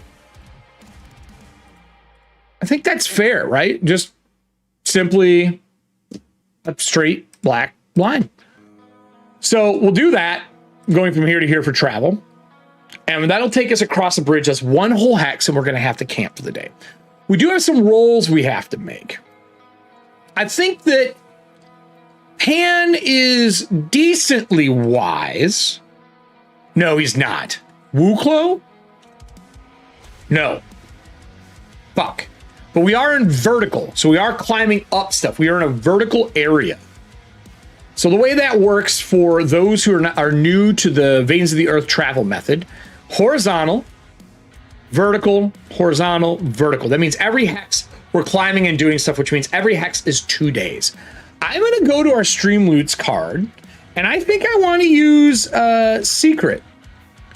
I think we have a secret passage. Oh, we're out of secret passages. Dang. Well, I'll use a day shorter from Serving Hands. Thank you, Serving Hands. We'll cut a day off climbing. That makes this a 1 day hex instead of 2. And then I think that'll be it. I was going to use a secret, but we don't have any secrets left. I was hoping we maybe had a secret. We do not. It's all right, though. So climbing through this area, we have to make a roll. It's a regular road, nothing crazy. We're going to a new point of interest. Standard areas, we roll a 1 and 6 to see if anything happens. So let's roll our 1 and 6. Audience, actually, I'll let you roll while I'm talking. Give me a D6 roll. On a 1, something hazardous happens coming out of this hex. We are going to be climbing through here. I think that means we're going to be doing vertical movement. I think we're going to go with strength for Wuu Klo. And I think Pan is going to use, God, I guess strength as well. Not good for us, everybody. Wuu Klo has no problem. Pan is struggling through here. He's climbing. It's not going well. Everything is kind of, well, really not going uphill for him. He falls once during this, takes a D6 of damage, 5 points. Pan gets injured on the travel for the day. Nothing else happens, just uneventful, hurtful, and tiring. We'll take our damage. I will put 5 off of Pan. We only have 10 hit points. So we take 5, which isn't good. There we go. As we take this, Wuu Klo goes, Pan, I don't think we should force through another day. If we force through another day, you're probably going to collapse on me, man. We're going to have to camp. I know, but if we camp, we're going to run into problem. I don't think it's smart. Well, look, we burned a torch. We burned up a bunch of our extra rations. You need to cook in the morning. Let's just rest. So we're going to set camp. They're going to use torches to make a fire in the morning. So I'm going to mark torches off of my guy. So we have 6. I only use 2 torches as Pan as one of his special abilities to make a bonfire. If I can get another D6 from the audience for the next day, on a 1 and 2, we attract attention because I'm cooking. Pan, my guy. Let's see if you can make this lovely a marinated grilled monster. Come on, man. Come on. We get it this time. Makes marinated grilled monster for both of us. We're both going to get a bonus to our stats for the day. I'm going to take, for Pan, I'm going to write down, Pan's got a... I'm going to do a +2 to con, because it gives me... No, I'm going to do strength, because we're climbing. So I think we're both going to take strength, +2. Which will give us a +1 to all the stuff that we're doing. Right? We got +2, gives us a +1, we're good to go. I'll roll a d6 here. We do not want a 1 or a 2. That's a 6. We attract no attention. We're going to be able to travel easily through here. As we've been tracking, I'm going to have a wisdom roll from Pan. He's going to be tracking. The other guy's going to be leading for this part. So we're going through trying to find this area. We've heard there is an exit into the next floor. And it looks like a vast kind of column that goes up. And we know that we're supposed to meet here with our Lancer if we ever got lost. This should be roughly where we should be going. So I'm going to slide us over. We have to go up. I'm going to add another dot to the map, actually. And we're going to be putting a dot in the next hex here. This is the pillar that just kind of sits at the precipice of the water. I'm envisioning this blue kind of waterfall flowing here as well, even larger than the last one, as we're kind of climbing up between a smaller running waterfall and the bigger one. Man, actually, you know what? I think I like it better crossed. I don't want to follow the river's edge. I think our note was cross both bridges. The tower is on the other side. I think that's what we would be told, right? Right? That makes the most sense to me. So let's get us a thick old line. Put another one here. Another bridge across, another day of travel. Climbing and everything else. I'm going to have wisdom roll for Pan, everybody. And then I'm going to roll, whoops, wrong die. That's our merchant dice. He can go back. He can go back in his pretty little box. So we have Pan rolling wisdom. He rolls wisdom with a plus. Oh, fuck, with a -3. Can I do a different roll? What are my options? What are my options? Vertical, passage. Let's look at the PDF. Because I think there's another option for us. Let's look at this. I think we have another option. So let's go in here.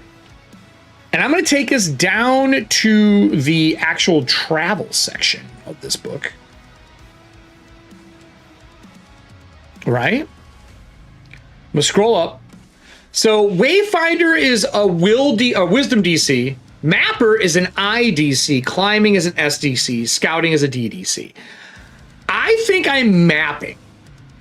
I think he's going to map, right? Map. We're going to map. Oh, or, well, no, we have to pathfind. We have to. So we're pathfinding. Nick rolled us a 13. -3. I'm going to have my other guy handle climbing, since he's going to climb. Oh, you rolled for me, so I'll have to roll that one. So 13. I can get us through, helping plot the course. He's like, I don't know where we are, man. I feel like we might be a little lost. Look at there's the pillar. We've crossed the bridge, but I don't see a way to it. I'm going to spend a Streamloot's card, because with a -3, that's a 10. I'm going to spend a Streamloot's card. I think we have one that can give us a bonus. I'm going to do the wisdom one from serving, and I'm going to do a listen close. No, that's reroll a random encounter. I don't want to do that. I'm going to use... We don't have an advantage. I don't want to waste that. I'm going to use a day shorter from serving hands. A listen close. And I'm going to have a +1, and I'm going to spend our last breacher. No, that's not it. Our difficulty through here is a 12. We are -3 +1. We have to spend a breacher point to get there, because this is a pretty clear path through our sojourn, right? We don't have a huge one. There's no hazards. There's just a bridge that we're crossing. I think we need to roll with our finding our guy. That means we're out of breacher points already with Pan. Not good. All we need is a 1. We rolled a 1, so we got a 12. Exactly what we need. Is like, you know what? I think there's a path that goes across over here. Let's go that way. I think that's our best bet. As they start making their way across, sure enough, they find it. And I'm going to read this out to everybody, because I don't know if you guys remember how this is a long time ago. You can go back and find the Lancer episodes, but we are currently getting ready to go in and fight this huge creature. And it says there are a few ways in to this place. We don't need to know the setup. We just know we're supposed to meet here. So we have to look around and find a way in. So if I can get, I have the audience roll this. Can I get 2d20 separate? We are looking around for ways in. We know there's a cave entrance. We know there's the original entrance that's blocked. The Gal Grate, which is another way in. And there's a chimney, which last time we got hit by sting bats. So if we can get a roll from the audience, one for Woo, one for Pan. It is wisdom. Woo Klo is decently wise. He only got a -1. I'm going to counteract that with a wisdom card to get rid of wisdom from Star Drew. Thank you, Star Drew. That'll get us our number to find it. He's like, look at that. He's like, there's a chimney up there. Pan, like, leaning down, smoke coming out of him. He's like, we gotta climb again? Can we not climb anymore, man? I'm so exhausted. He's like, look, he's got to be inside. It's the only direction that we can go. Are you telling me that you want to leave our buddy there to die? No, of course not. But that's really high. Yeah, it is. But we're climbing it. All right, man. Can you give me a hand? So we're both going to use a powerful. We both have +2 already, so that gives us a +1. Our powerfuls will give us another. Oh no, that's extra damage die.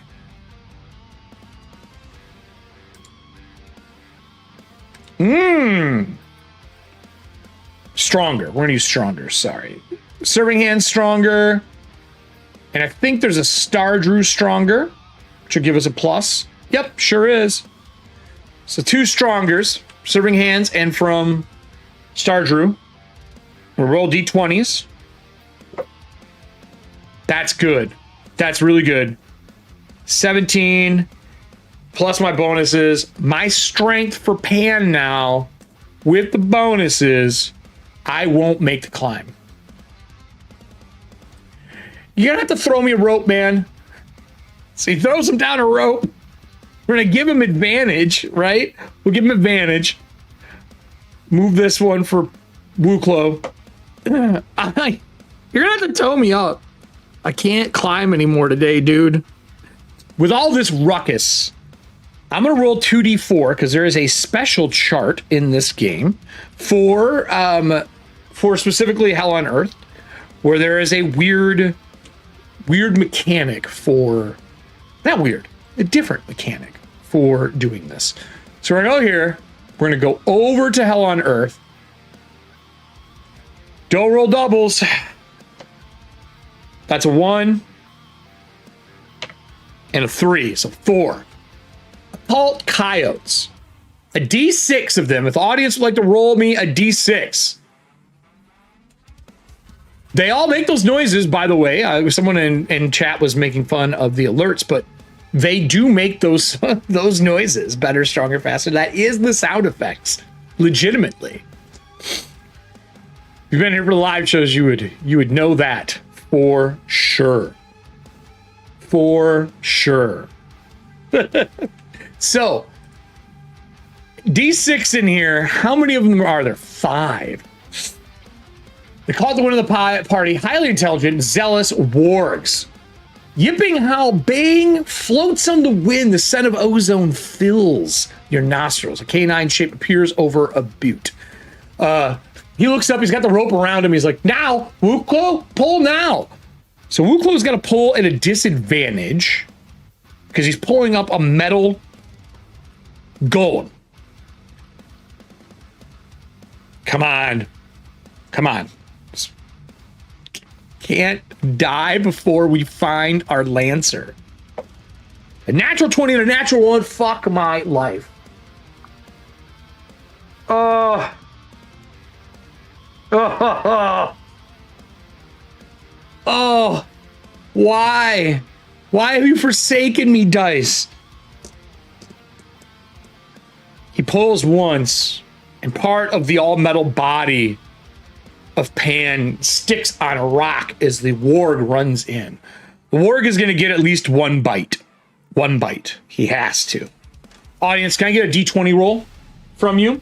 While you're doing that, we're going to go pull up wargs and write down wargs here. Shit. I don't like this. Let's scroll to the monsters. I could breacher point it. I don't want to waste it. I would rather re-roll. I only have 1 breacher point for Woo. It's the only one we have left between all of them. You know what I mean? A 16? Pan, buddy, pal, you're going to get bit.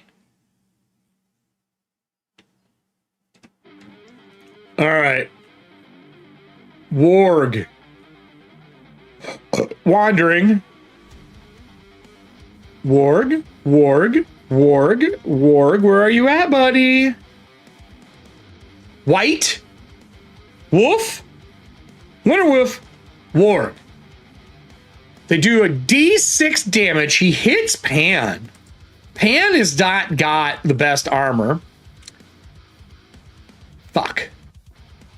This is bad, guys. This guy has survived a lot. Let's write down our numbers here. We do a D6 damage. We have a +3. Our bonuses down the board are +2. +2, +1, +1, -2, -2, +1 for that. All right, great.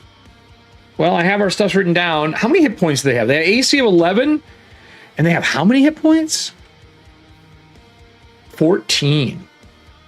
And we have 6 of them.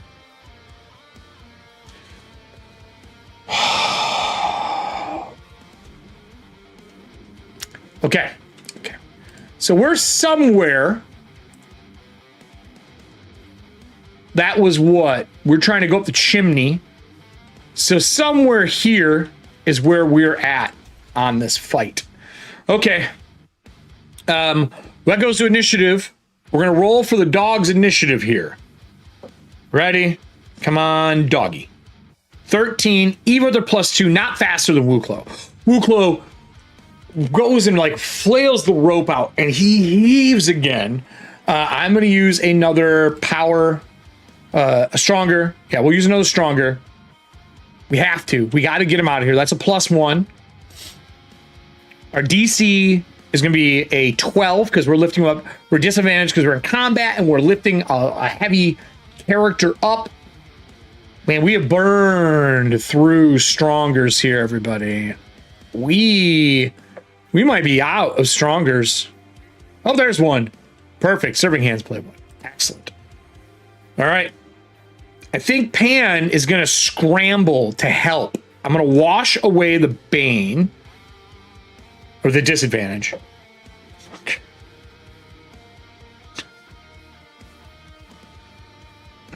We're blowing it. We can't let Pan get eaten down here. We're re-rolling. Come on. Come on. There we go. He heaves. He breaks the rock that he's stuck on and starts hoisting him up as these things start to climb up after him. It's the monster's turn. Woo! They do not climb. They start scrambling up the rock, falling back down, and as we get up to the chimney and look down. The bats have already flown out at this point because we're going to sync up our timelines. And the bats are already gone. The sting bats are gone. We climb down the chimney. He lowers a rope and he goes, I'll just lower you in this time, bud. With advantage. Easily. Just lowers him down. Hits the chimney floor. Wuu Klo will climb himself down. Take his time. Not worried about it. So that takes us into here. The chimney, if I remember... Where does the chimney lead? Able to find knowledge of it, cramped, fill sting bats, roost during the day. I think the chimney comes down in A11. Everything's been done. As soon as we touch down, we can hear the sound of a port cutlass lifting and the sound of combat beginning. We would sprint our way across, and I will take us now to our actual web map. So we spent a bunch of our tokens and our points. Let's roll over to here. I'm going to grab our two buddies. Let's grab them. I'm going to copy them, delete that. I'm going to delete them from the table. Boom. Boom. I'm going to go over to here. Hey! Running through here, there's torches lit everywhere. This room, if we remember, as we would run through the hall, let's read what A11 sounds like. So what's our order? It's A11, down, A8, A12. So A11.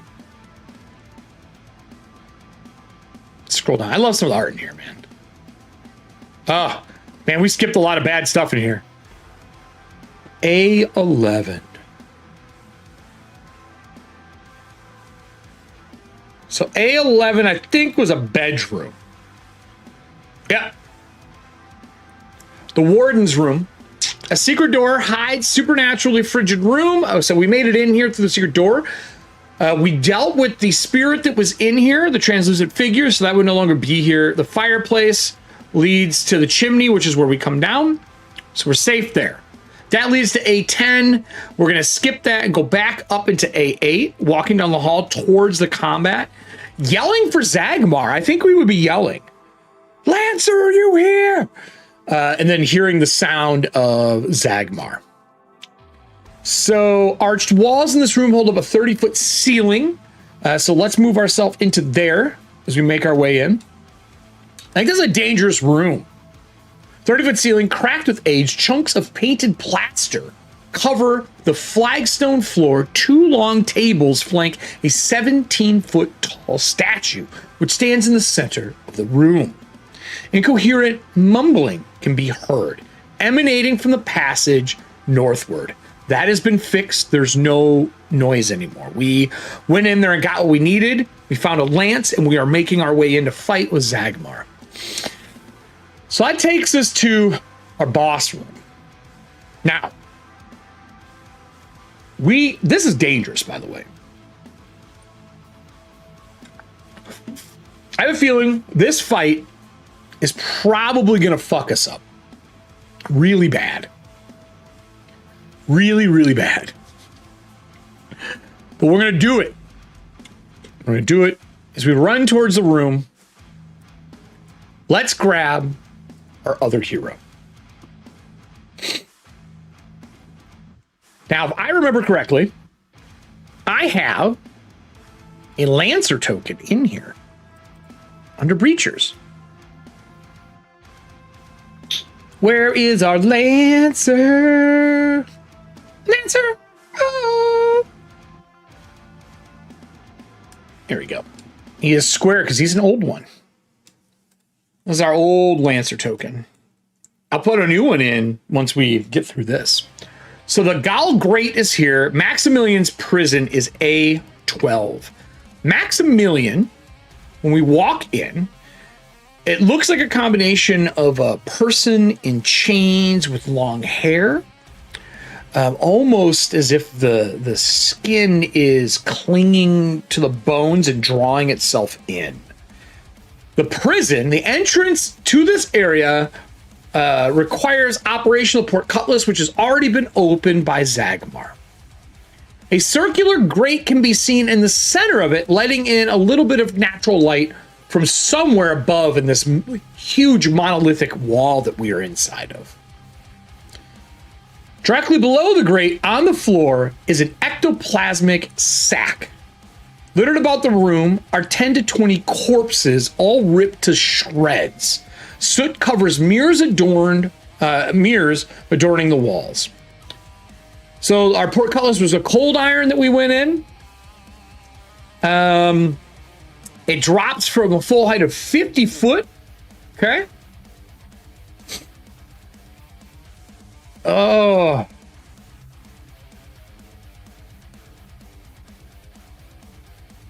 We already activated everything from our other one with blue flames, so the mirrors are shining a bright blue light right now. Malixamar is a deranged, self-loathing hellhound. Oh, okay. Functions as the looming threat of this adventure. So shattering is Malixamar.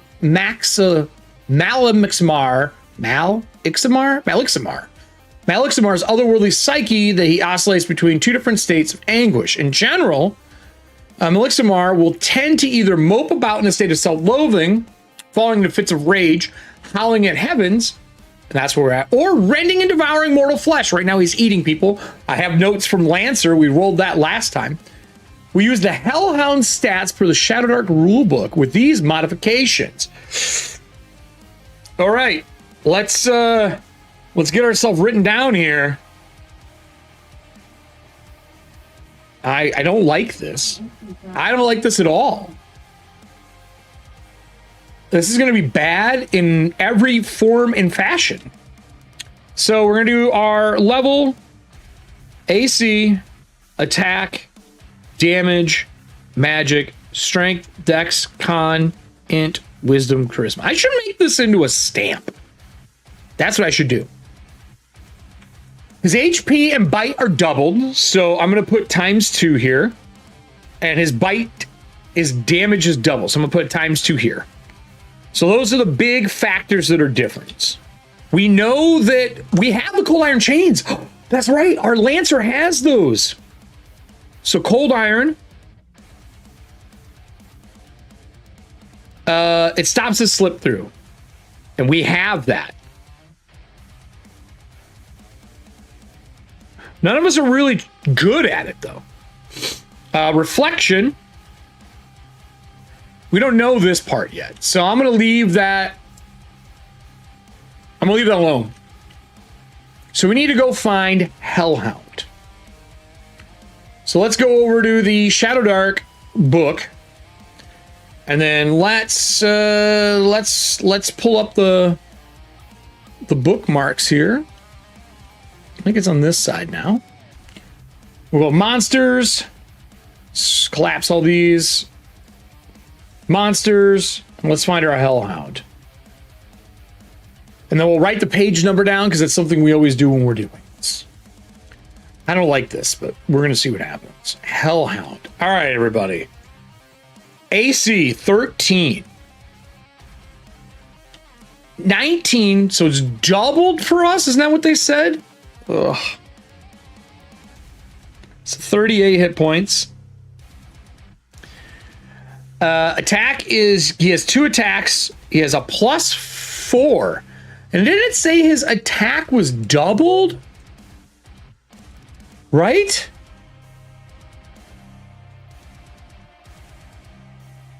Bite damage is doubled. Okay. D8. So we're doing 1d8 and it is ×2. He's immune to fire. Fire immunity.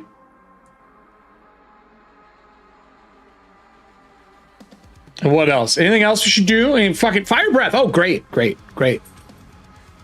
Fire breath. DC 15.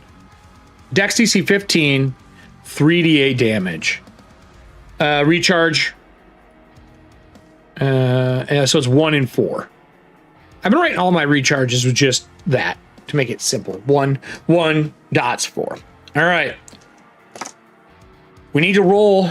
Can I have the audience roll to bring Zagmar into the game? That's right. We got to bring our homeboy in. Can I get a D20 roll? D20.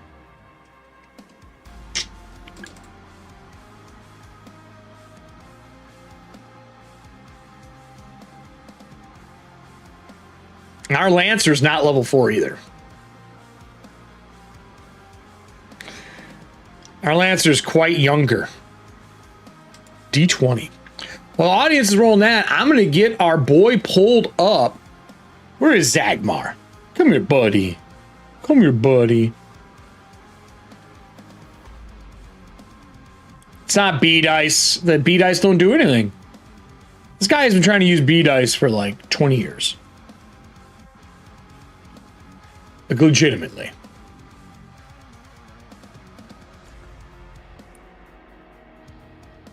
So I have Zagmar pulled up. He is one of our new made heroes.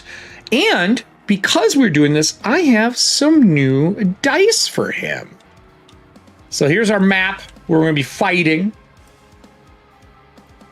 Lancer in place. We need a Hellhound. So let's grab my dog picture that I have here.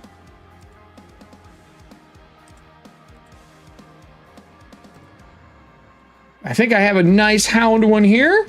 The monstrosity. That is going to be our Hellhound for our initiative. A 5. Nick, thank you, my guy. 5. That's what we wanted to see. That puts our Hellhound in a really shit position. Really, really bad. Check out this. So Zagmar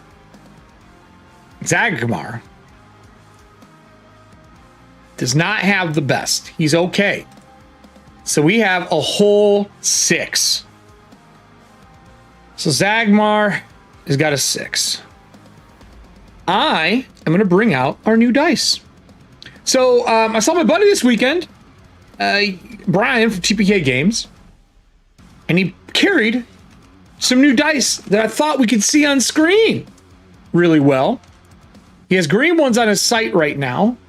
These are the new Black Death polyhedral set. And I have them, and he told me to kill people with pink and blue. So these are Zagmar's dice. So let's get these out. These are our Zagmar set, because the Lancer's got the blue color. And while this is great, I'm going to set these aside. I'm going to keep the D20 out. But for all my monsters, because he said kill him with pink, I have the pink death set as well. You can find these over on TPK Games. He has the black and green in. I'm sure there are others coming. And I have a pink set to murder with as well. They're larger. They're a little easier to read on stream. And they're white, so I thought maybe this would be easy for us to use. So let's set our main dice of rolling over here that we have been using. Let's keep those in here. We know for this fight, we are using a D8 for the monster's damage. So we can set all these over here. Zagmar, let's take a look at our boy here. We haven't played him in a while. He's a level 2. This is a hard fight. He was going to do this by himself, everybody. If you don't remember, he's going to do this by himself.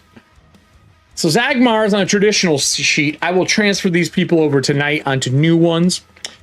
He's got a lance +3. He does 2d4. Well, we got 1d4 here for him. We'll use that when we get a chance. I'll use one of theirs as a d4 to go with it.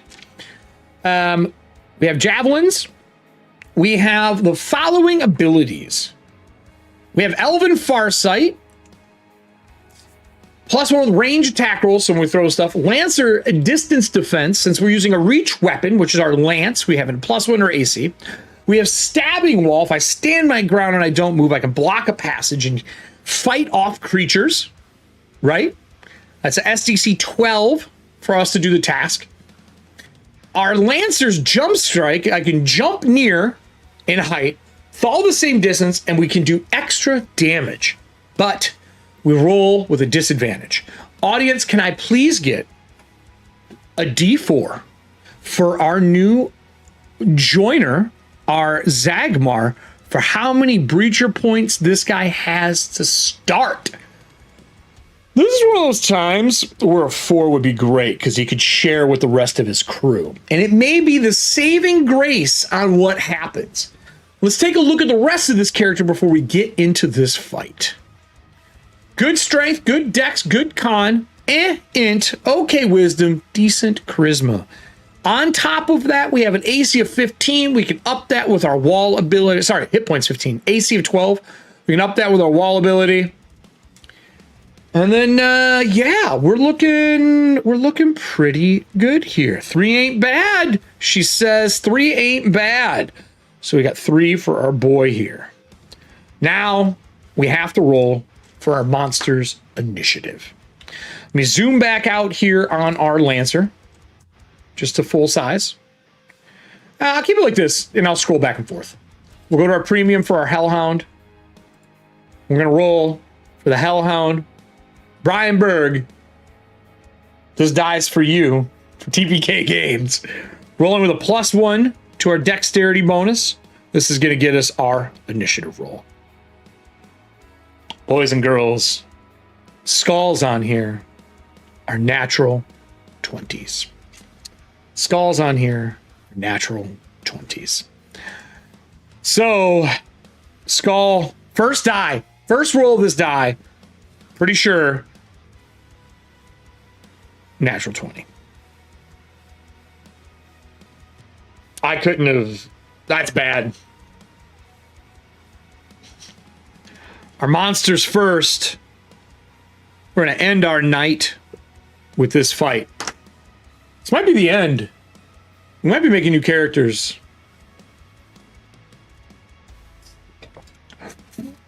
All right.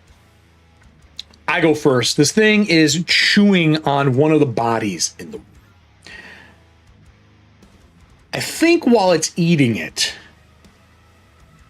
how do I want to do this? I think while it is chewing on this body, the Lancer's got his spear out. He's getting ready to jump in the air. It turns and it just breathes fire down the hall as both of them start peeling into the room. As that fire kicks out, when we shoot the breath, it fills a near-sized cube extending from the hound. It's a DC 15 dexterity. Now, for those who don't know Shadowdark, we have 3 distances in this game, okay? Close, there's a near, and there's a far. I worry significantly about this, because I think it might hit all of us. Near is 30 foot on average. So it goes, whoa, and it blows, filling the area in fire. Well, that means everyone's got to make rolls today, everybody. I want to get a defining characteristic for this monster.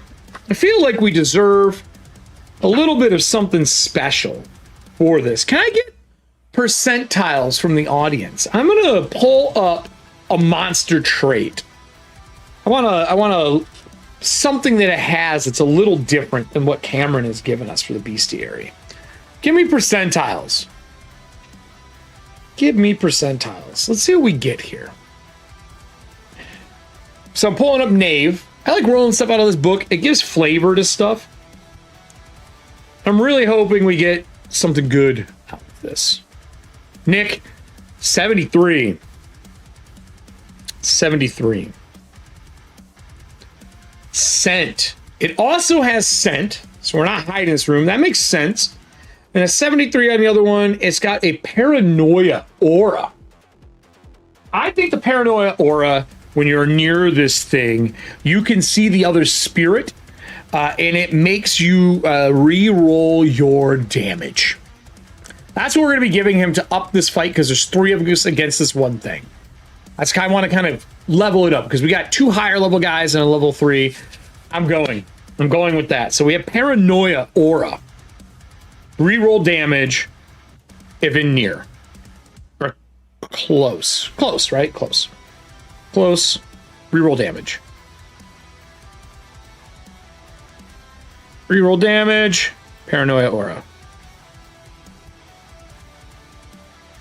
And that fits this ghostial looking creature that is feeding off of this, as this creature merges back and forth between the two, being a hellhound and that human-esque looking form. Well, we got to make our saves, everybody. Let's do this. Wuu Klo -1. Our Golem -4. Pan. And Zagmar gets a +1. I think we are going to spend a shit ton of quicker cards, right? Quicker? No, faster. We want a bunch of faster cards. We're going to spend those for bonuses. That'll give us +1s. +1s to our rolls. I'm going to go Serving Hands and Kyle. Gives us 2 of them. Let's switch back over to the table. Let's see how we do. Oh, this doesn't look good for us, everybody. You ready? So +1, or sorry, 0, 3, -2. DC's a 15. Makes it. Good. 16, we're good. 12, -2. Does not make it. I want to give him advantage. I want to give him advantage because he is lined up behind, behind these 2. I think that the fire filling that gap, we have a chance. Audience, give me a D20 roll. We have a -2 to this roll.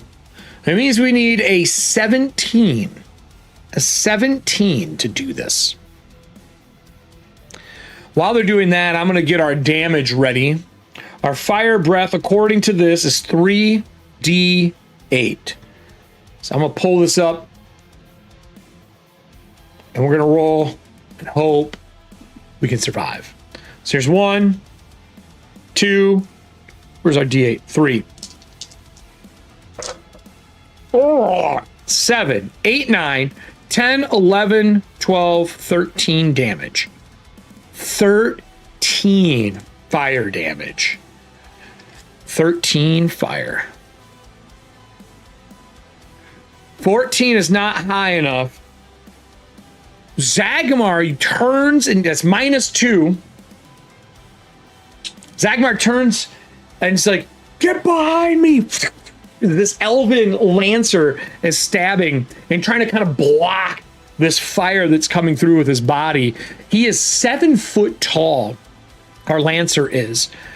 I'm going to say that we are going to give Pan 1 of our points to add a D6 to the roll. Audience, you rolled a 14. Give me a D6 roll. We're -2. We need a 3, right? Or 12. We need a 15. We need a 3 or higher for Pan to not take any damage. We can alpha strike this guy in 1 round. 1 round. 1 round. Give me a D6. It's not fate. He might survive.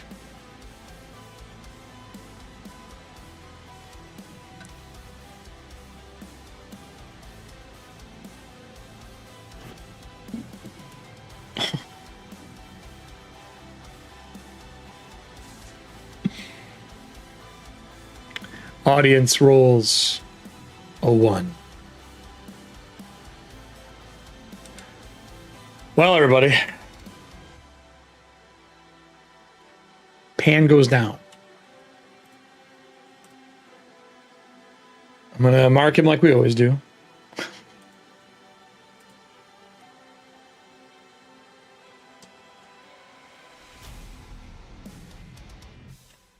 Let's get our text out.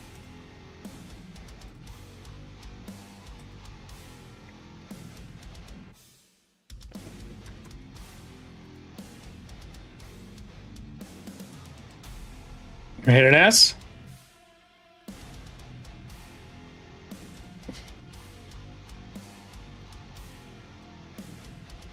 I'm gonna bring it up.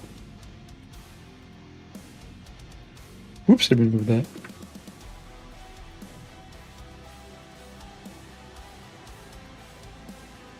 Let's give him an X.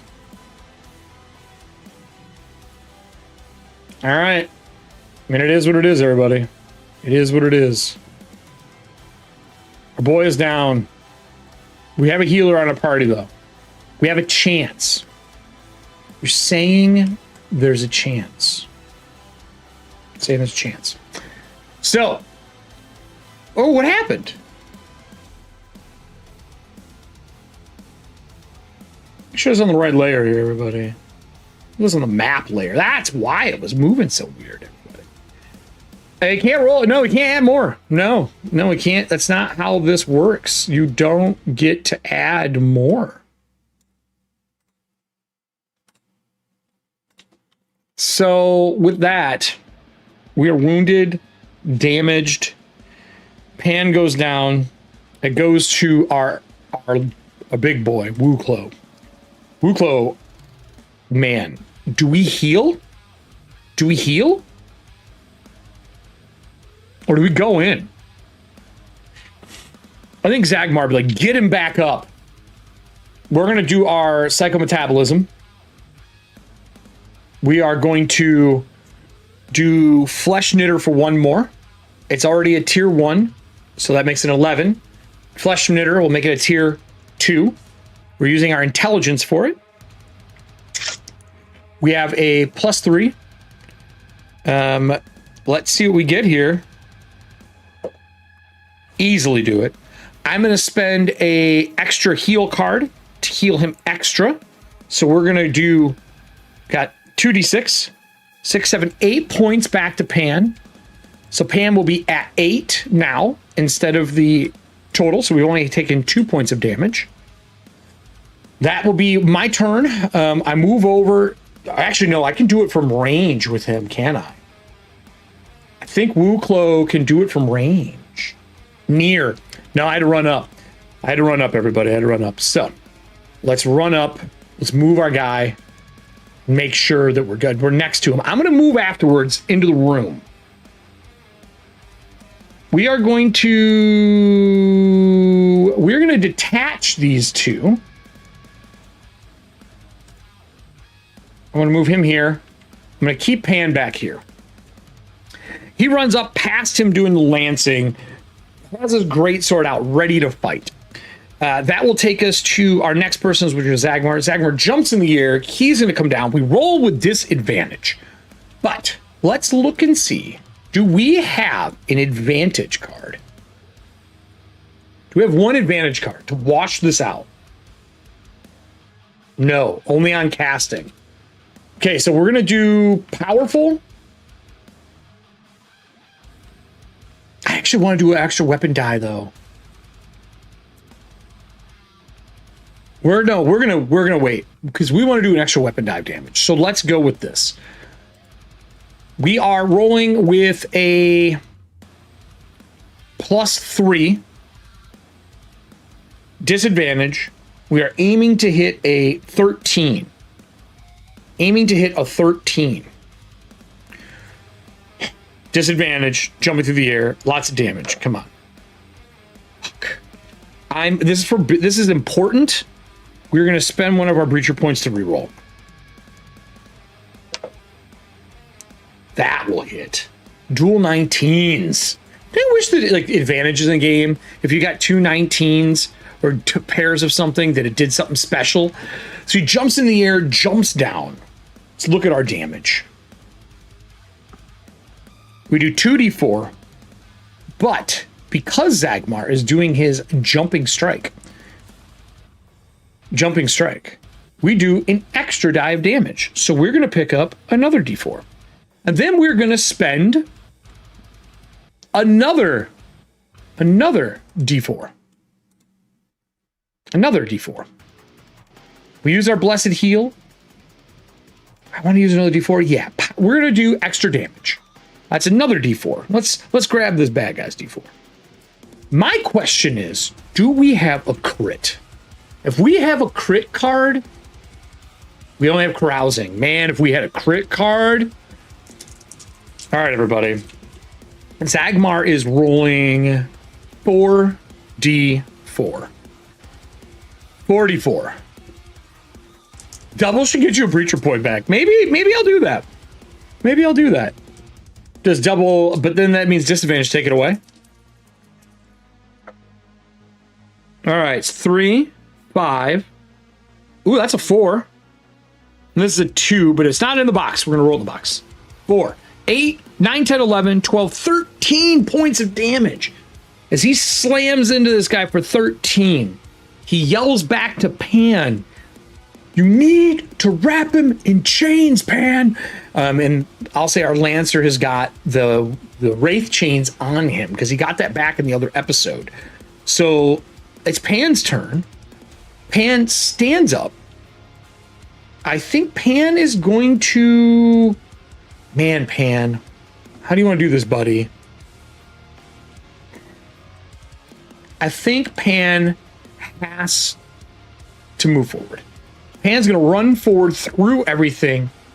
I'm going to grab the chains off of him and move to here. I'm going to grab and move to here to start getting things together. Because actually, I'll crawl. I'll crawl to here and pull the chains off them and start getting them together and kind of keep myself in cover. That will take us back to the top of the list. That's the bad guy. We roll a d4 to see if we get our breath weapon back this round, everybody. I don't like this, but we're going to roll it. Let's get our pink d4. We got a 1 in 4 chance. That's a 1.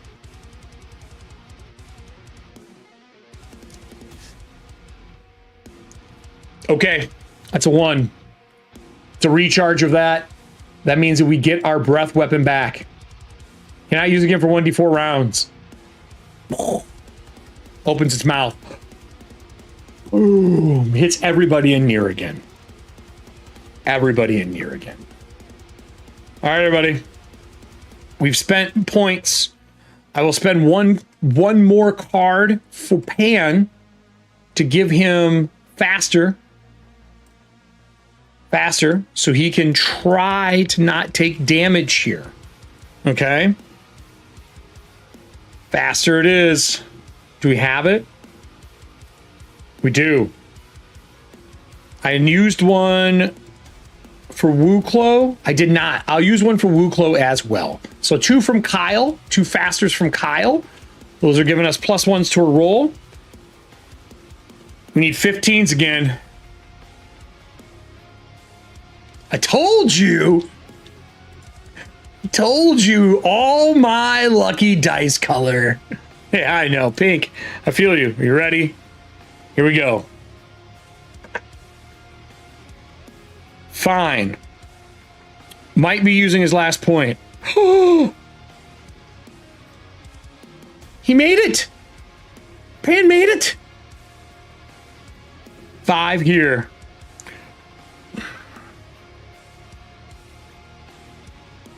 We have to spend our last point. We can't take that hit.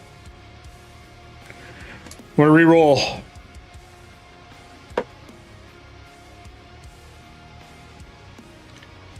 All right, audience. I need 3d8. I need 3d8 from the audience. This is how much damage you do on our flame breath as he cocks back, tosses the body aside, and breathes in an arc across all 3 of them. Let's see what the audience gets us. This puts us in a really bad situation, everybody. Pan doesn't have a lot of hit points. Our Lancer doesn't really either. Like, literally doesn't have enough to survive. A bad attack from him will put him down. He's got 15 hit points. Our first roll... Oh, someone just did 3d8.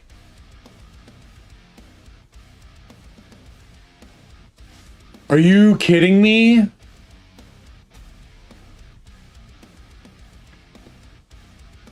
Holy shit, serving hands. Fire gouts out. Boom, boom, boom. The other 2 dive to the side. The Lancer just landed in front and takes the whole brunt of it. Our Lancer is down. He is at 0 hit points right now. We're sweeping the field here. We're moving all this. I am just going to put Lancer.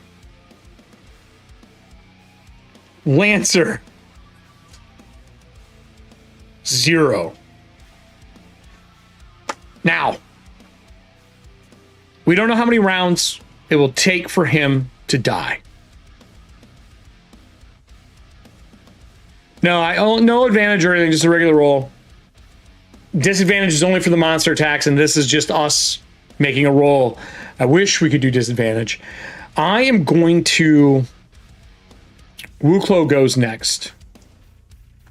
I think Wuu Klo is going to go all in. Pan, take care of him. Wuu Klo is going to do what Wuu Klo does. He waves the sword around. His eye lights up as he makes the Echo Blade as well, or attempts to make his Echo Blade, right? So his Echo Blade will give him another version of his Siege Blade. It is a, thank you. Is that our recharge? 4 rounds. Thank God. Thank God for the reroll. 4 rounds. Let's get it. I am going to summon our Siege Blade. So let's look at this. We have an Echo Power. It's IDC 13. Both are going to attack on this person. Ignores 2 armor. We're going to roll now. We don't have a way to get a bonus, but this is a spell. So we're going to spend a blue card, which gives us advantage on casting rolls or any form of abilities, essentially. So we're going to do that. Spell Recipe. A spell recipe card was played by Serving Hands. That gives us advantage. No, that's the no, I don't want that. I want the one that gives me advantage on casting. Which is the advantage on casting? Smarter? I bet you it's smarter.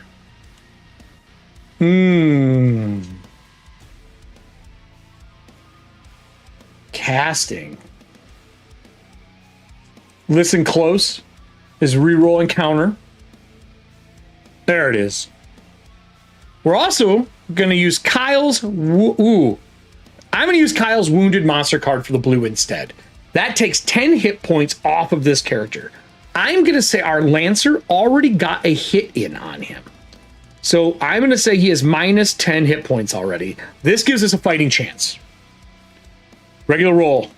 Wuu Klo. +1 to intelligence on top of this.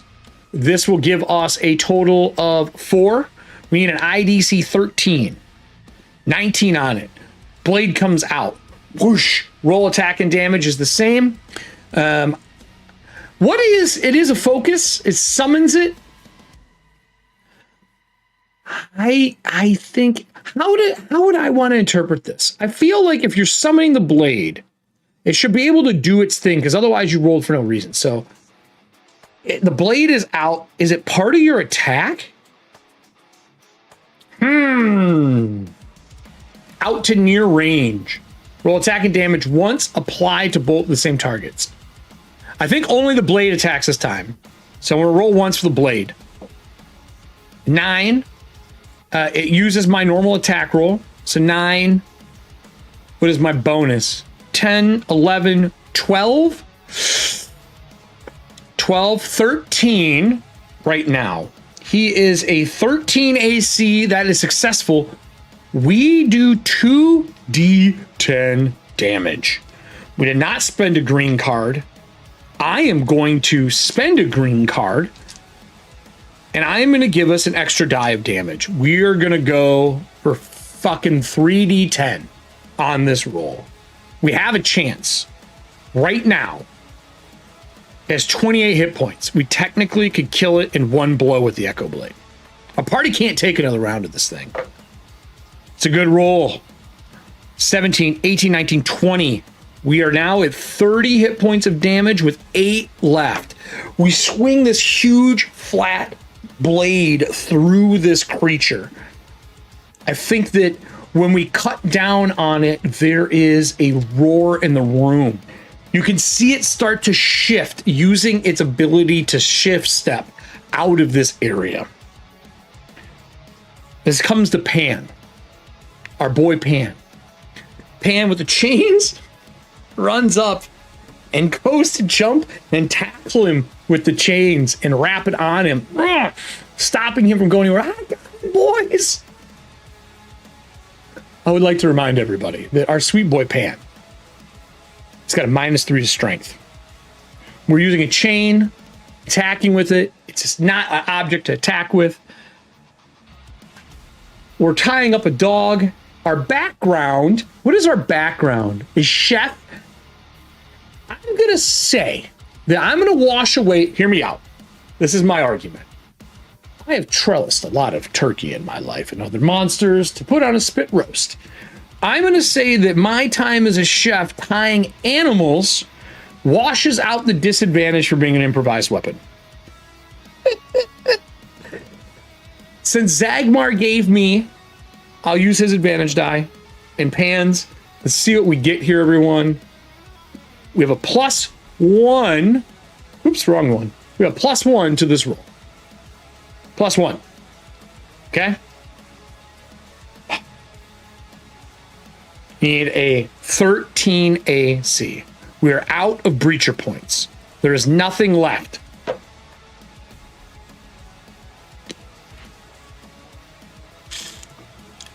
Oh, I wash it out, actually. So I would use his die, sorry. 13 +1 is 14. -3 is not enough. He jumps to wrap this creature, misses. That takes us back to our PDF. And the problem of the creature we are fighting as we go back to the top of the round. Hellhounds are pretty quick. They're immune to fire. They can move double near. They have a good bite. Our breath weapon is currently on recharge. But specifically in here, he can't use his step. He gains a new talent. His impervious talents applies to mundane weapons as well as fire. He gains a new talent, slip through. 3 times a day, Malexamar can teleport to a shadow he can see. There's light pouring into that room, so he can teleport to the corners. I think he's going to phase into the other room where the light is. Yeah, he's going to teleport. He's going to go from here. Boy. He's going to go from here whoosh, to here. I'll put this X off to the side in case somebody... Oh, wait, we have one down. Next to the statue. And then we're going to use our other move to go to here because they can double move. He's like, shit, I missed him. He's going into here to check for the lance, but not realizing that lance is what he has. We hear a roar in the other room as this thing doesn't find what it's looking for. Wuu Klo is going to maintain his focus on his ability. Because I'll move near and then I'll move it near to him. Man, I'm not even able to get to him. But we want to keep it up and running. IDC 13, no. It goes out. Shit. Spell goes out. Potion him, boy. Oh, yeah. He walks over and he's going to pull a potion down his throat, giving him 5 hit points back. You guys get him? Oh, no, we didn't, man. He ran towards the other room. All Zagmar does is start laughing. He's like, he's looking for this. And he kind of like grabs the lance back up and holds it in his hand. That Zagmar would go, but he just got up. We have 5 hit points on Zagmar. Not a lot. I think with 5 hit points, I think he grabs his spear, or his lance. He has a double near jump. He's like, I got this. So the thing roars and starts tearing the room up. And as bestial state, it turns and comes running back at the group on its turn. So we went all the way down the list. He healed him. He's going to go to there, run back, charging at him. I am going to use my defense wall and start stabbing.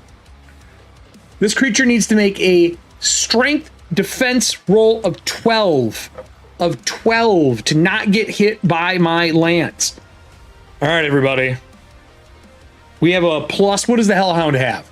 2. Is that what I said? 2?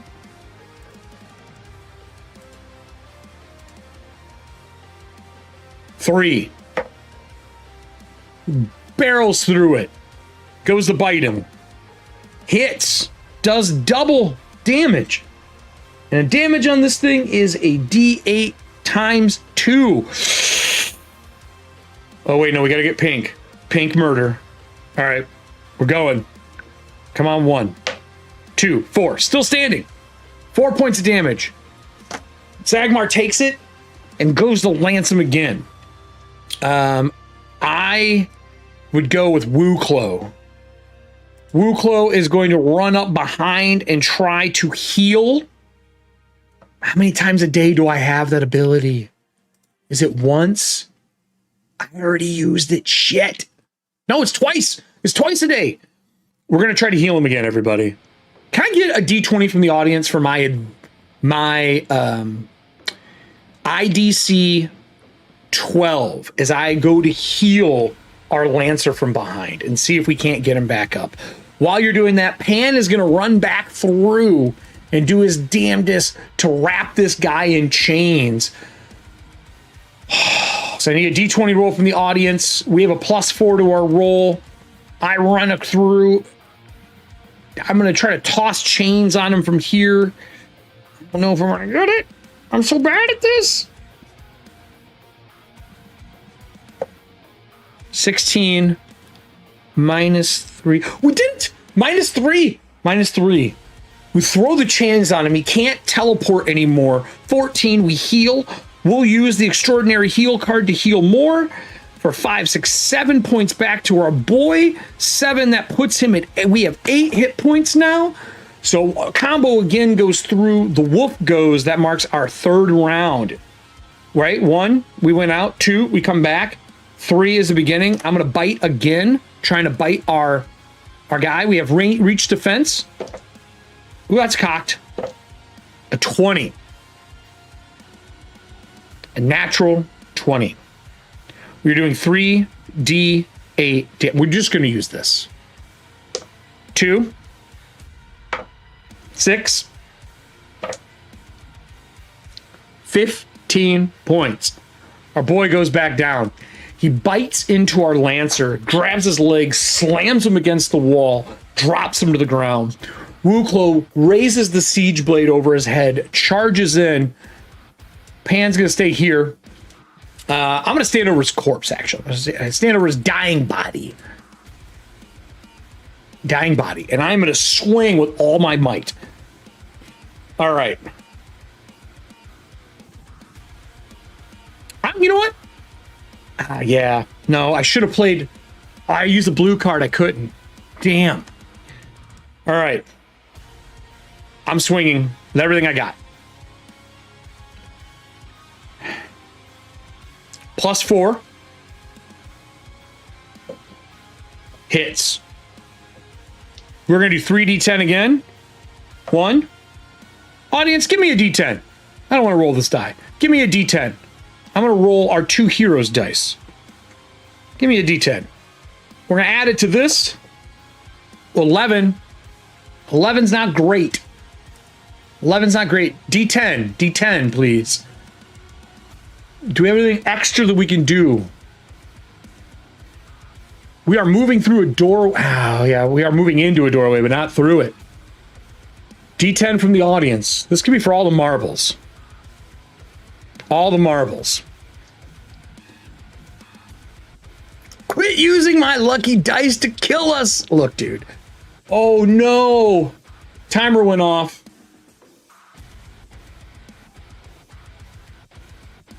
Inside, when we hit him, the light from above fades as the room becomes black. As the room becomes black, all we see is the swing of the blade hit. Blood sprays out in a gout of flame from the head as it is carved in half. I'm going to roll to see how many rounds our Lancer has before he is dead. It's D4 plus Constitution. Zagmar has a 0 con bonus. If we don't roll at least a 2, Zagmar is toast.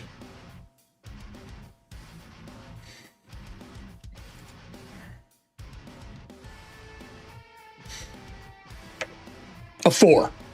4 rounds in the dark. You're of Pan lighting a torch. It did not work. Doesn't work. Wuu Klo starts fumbling to light his own torch. Oh, wait, wrong die. Wrong die. Come on, come on. IDC. Goes up. That's 1 round. Pan runs over with one of their potions of healing, jams it down his throat. I'm going to use a heal card to heal him 1 more die.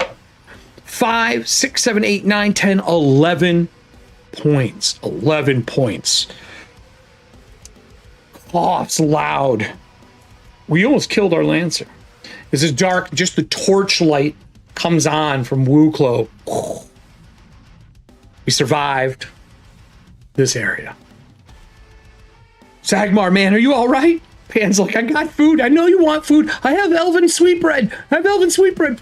Come back. Zagmar just lays there a little bit and looks one eye at the Cyclopean. He just laughs. He's like, I'm fine, man.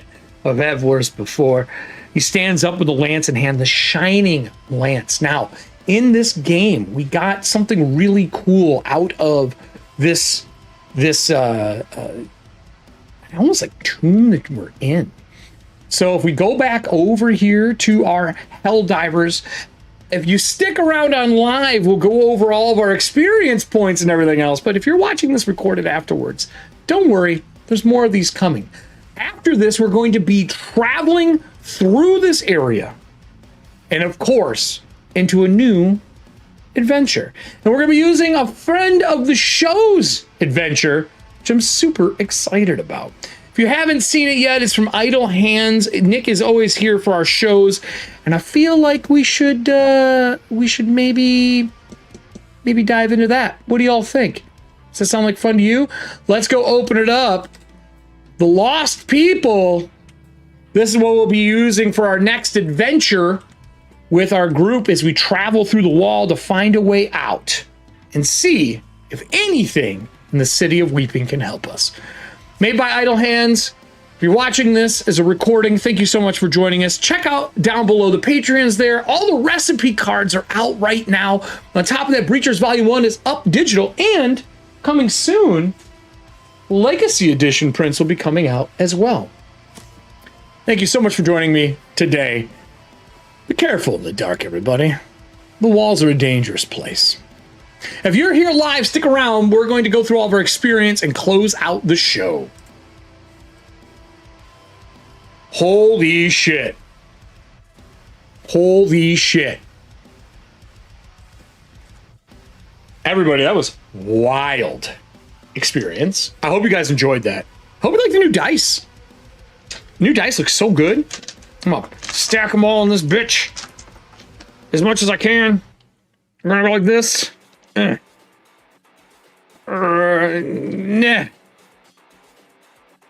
Nothing.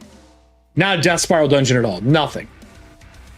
So let's talk experience and what we got. So let's go back over to the table here. Let's close this out here and check this out. So we did have an item in here. We fought him. We did the prison. But before we got here, if we scroll back up to the other room. And what chamber is it? The Altar of the Swords. We made it a lance instead for our game. It is a sword of Maximilian's blade, the Splinter of Dawn, Implement of Justice. So XP. So we got the Splinter of Justice. And we're going to make that a lance instead of a sword.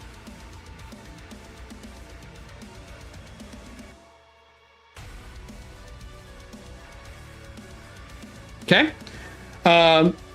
This Splinter of Dawn, once an implement of justice sword fell from grace alongside Malixamar. It has an ego its own. In its current form, the blade compels its wielder to spill any and all blood and then consume the flesh of those it kills. That's our current version of the blade. It's an eater. We rolled against this curse. It did not affect us. So we have that. I don't think it's magical at all.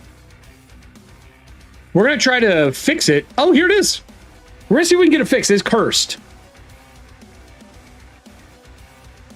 All right, we want to get this fixed. Look at that. +2 regen hit points. Curse, Bloodthirst. If the sword is drawn and does not spill the blood of a sentient creature, lose 1 hit point per die. Oh, we are using it. That's right. We are using it. Awesome. Okay. Cool. So that's a +2 magical. That's a big item. So let's go back to premium. We wrote down XP in the last one. What the fuck the XP table is? I think, if I remember correctly, I wonder if this is clickable.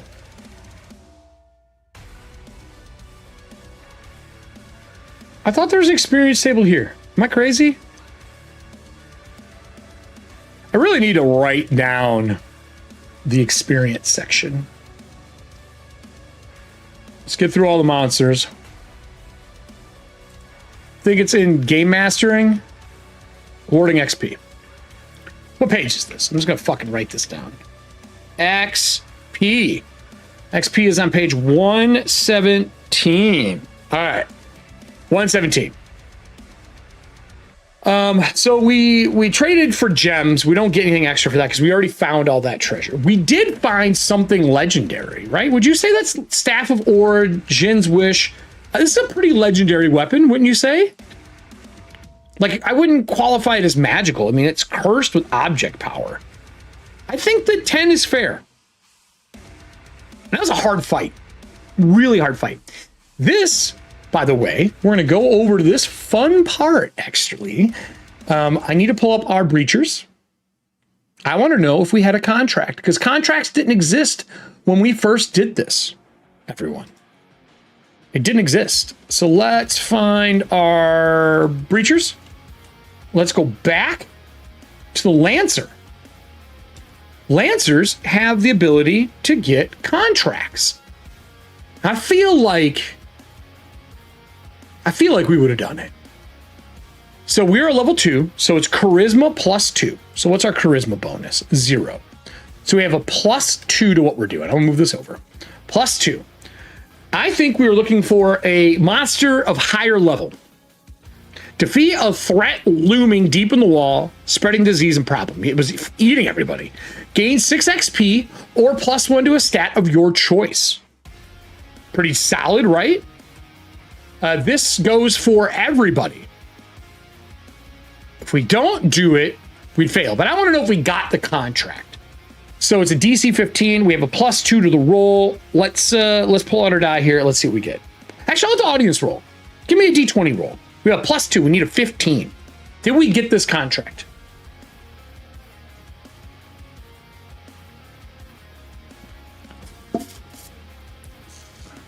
I'll even give us advantage. I'll roll the advantage die. 17 on mine. I made it. Let's see if you get a 20. 18. Way over. That's a 20 in total. What do we want? Do we want 6 XP to each, or do we want a +1 to the stat of the choice permanently? What do we want? So this is 10. So we did contract for a greater monster, and it was higher than our information. What do we want? What's the vote in the chat? What do you guys think? I kind of am aiming towards a stat bonus, to be honest.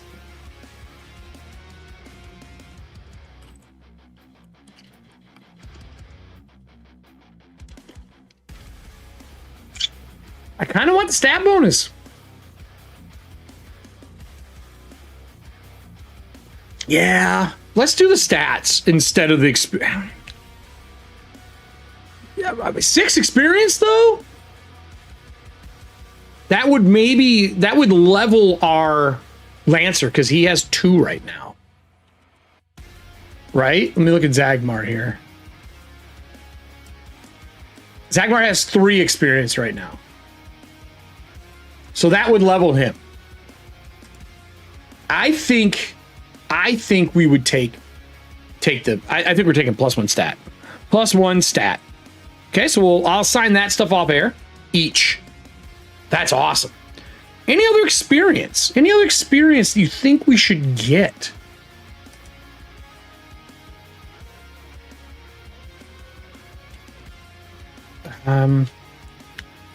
I would.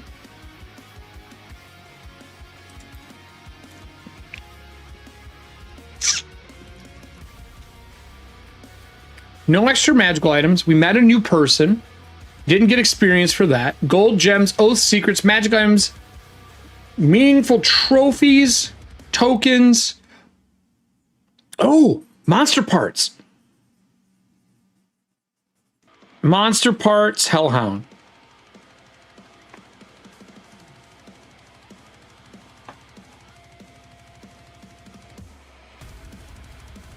I think I might make a recipe for fire breath. Let's see if there was a fire breath recipe on there. I'm gonna say we use the merchant die. On a what was our table for recipes? 18. Since we killed it, I'm gonna say a 15 and up. 17. I'm gonna put Pan. Pan's getting a new recipe. So XP for the recipe, I'll say that's 2. That's pretty good. So 10, 11, 12 experience to everybody. 12. Plus a stat. That's not bad, everyone. So let's go through our character sheets, add these in. We'll up our Lancer. He will be level 3. This will reset. He will have 1 experience. Oh no, he won't. He's at 13. He'll still be at 2. So let's save that. Okay, let's go to Pan. 8. So that's 20. Save that. Let's go to Wuu Klo. Ooh. Then I put him at 28 experience. Almost 2 points. See, if he would have taken the contract, he would have leveled. He would have leveled.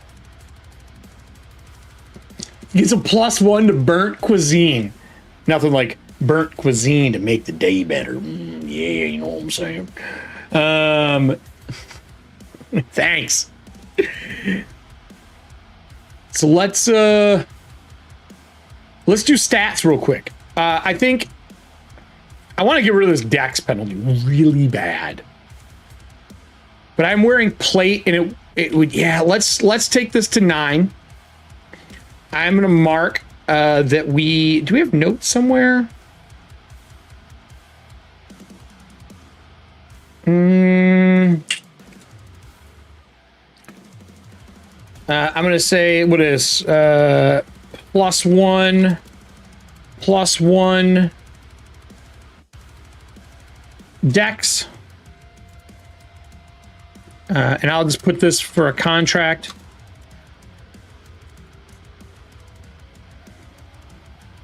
Dice screen covering character sheets. Huh? Oh, really? Let me tap it again. I'm sorry. There you go. Thank you. I thought I hit it. So character, so contract, +1 other Dex. I'll save him out. We blew a torch. We ate another ration. So we're at 2. That was our last torch. Okay, I already took torch off. Good. So let me save him. Let's go to Pan. He didn't get to ignite his torch. So we're fine there. He did use this potion of healing. So we had 3, 4. So now we're down to 2 because he's carrying them all. What stat do we want for him? What stat? I'm going to cut it.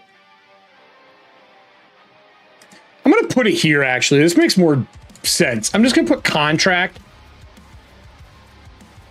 I'm going to say +1 dexterity. All this adventuring. I think dexterity, right? Dexterity.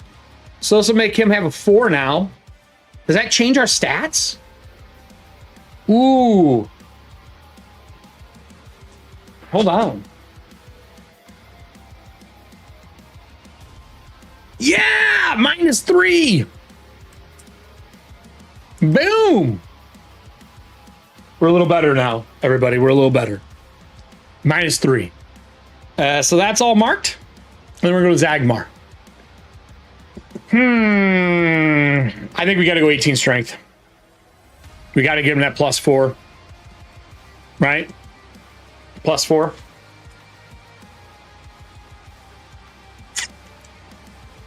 I guess necessary. I am going to save this as a separate file, though. Sure. There's going to be Zagmar show. And I'm going to update him to a new sheet. I'm just going to close this one out. All right. That's all of our experience. Our stuff's up. It looks good. I hope you guys had fun. This was an intense show. So let's talk about tomorrow. Tomorrow night, I'm going to be doing a birthday stream.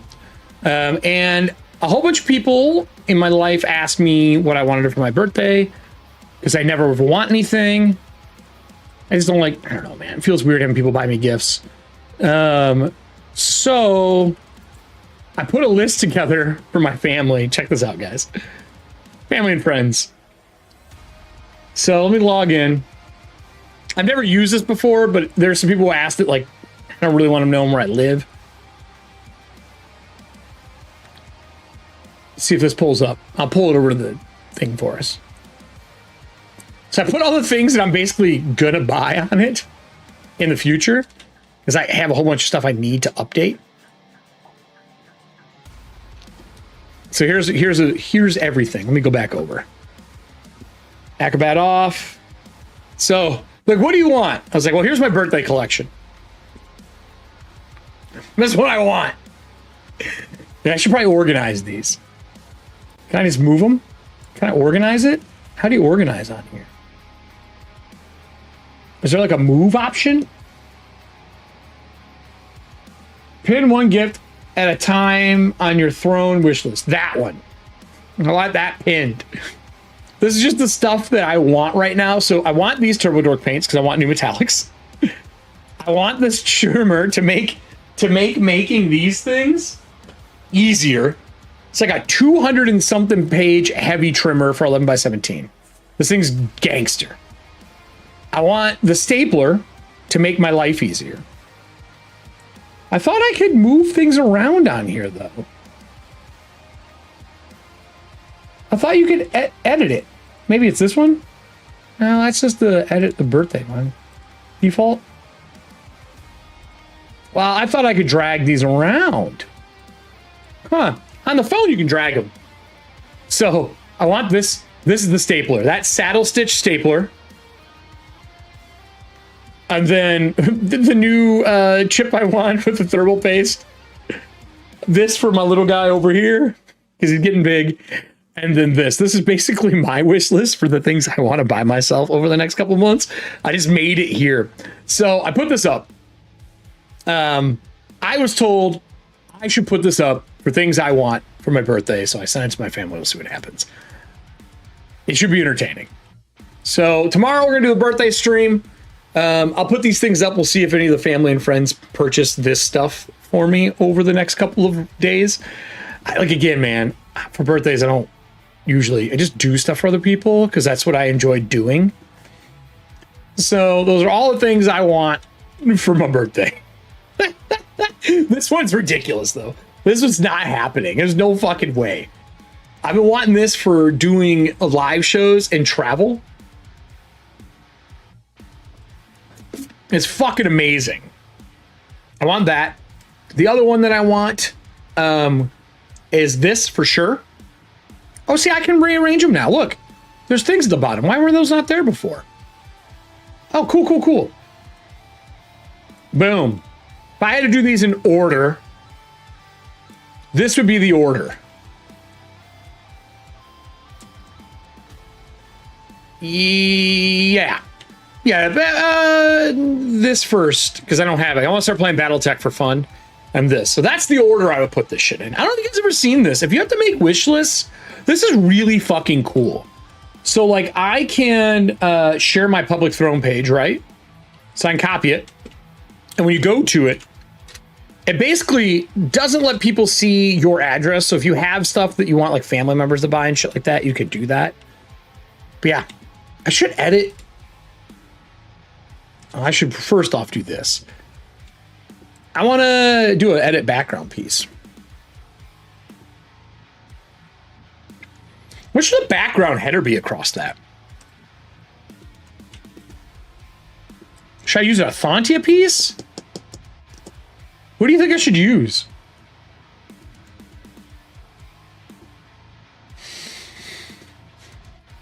Maybe a Patreon thumb?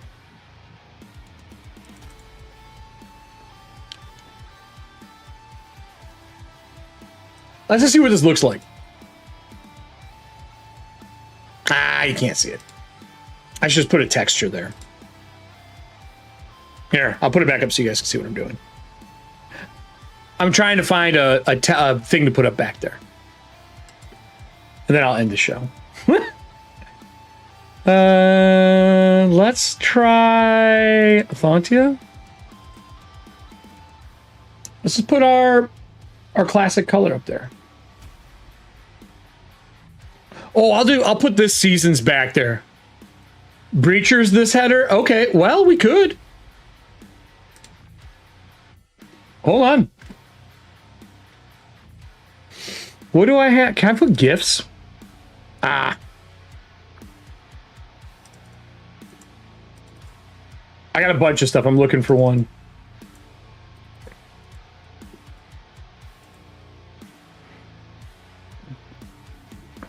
Well, let me put this. This would be kind of cool. It doesn't look that great. I was hoping it looked better than that.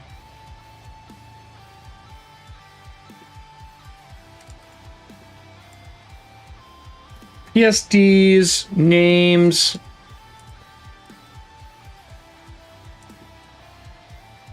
Backgrounds. Here we go. What about this? We just do the traditional background.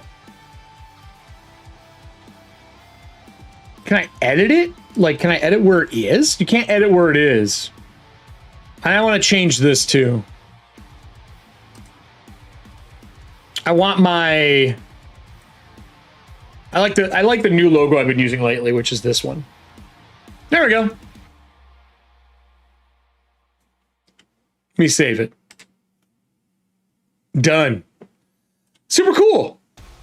I can add more socials and stuff like that, but I was like, this is actually a really cool thing that they did for, like, not even just streamers. Like I told my mom, we have some family members that don't know where some family members live, and we prefer to keep it that way. So that would be kind of a good way to still be able to let people do stuff. This is cool. Neat little thing. Neat little thing. And you can add anything into it. Like, I have tons of shit, but I was adding things that I like. But that's it for me, guys. I hope you guys had fun today. This is a great show. Breachers will be around. Tomorrow, we're probably gonna put up our first 2 Breacher zines for sale. I'm probably gonna do it through Streamloots. I think I'm gonna do it in Streamloots. Because I was thought about doing it as an auction. Because we haven't done an auction in a while. And I was thinking about doing it as an auction. For the limited edition ones for the B-Day. I don't know though. Well, I'm gonna look through some stuff, but I think we're gonna sell 2 of them. I think I'm gonna do a taped jacket spine, 1. And then the other one is gonna be one of the traditional ones. They're both gonna have notes in them. I might do some painting tomorrow and just kind of chill with everybody and watch a movie.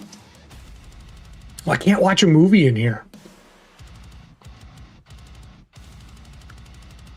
What could we watch and stream that's a movie?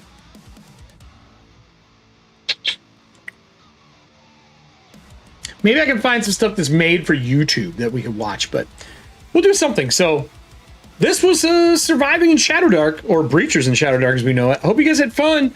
And like I told everyone earlier, be careful, everybody.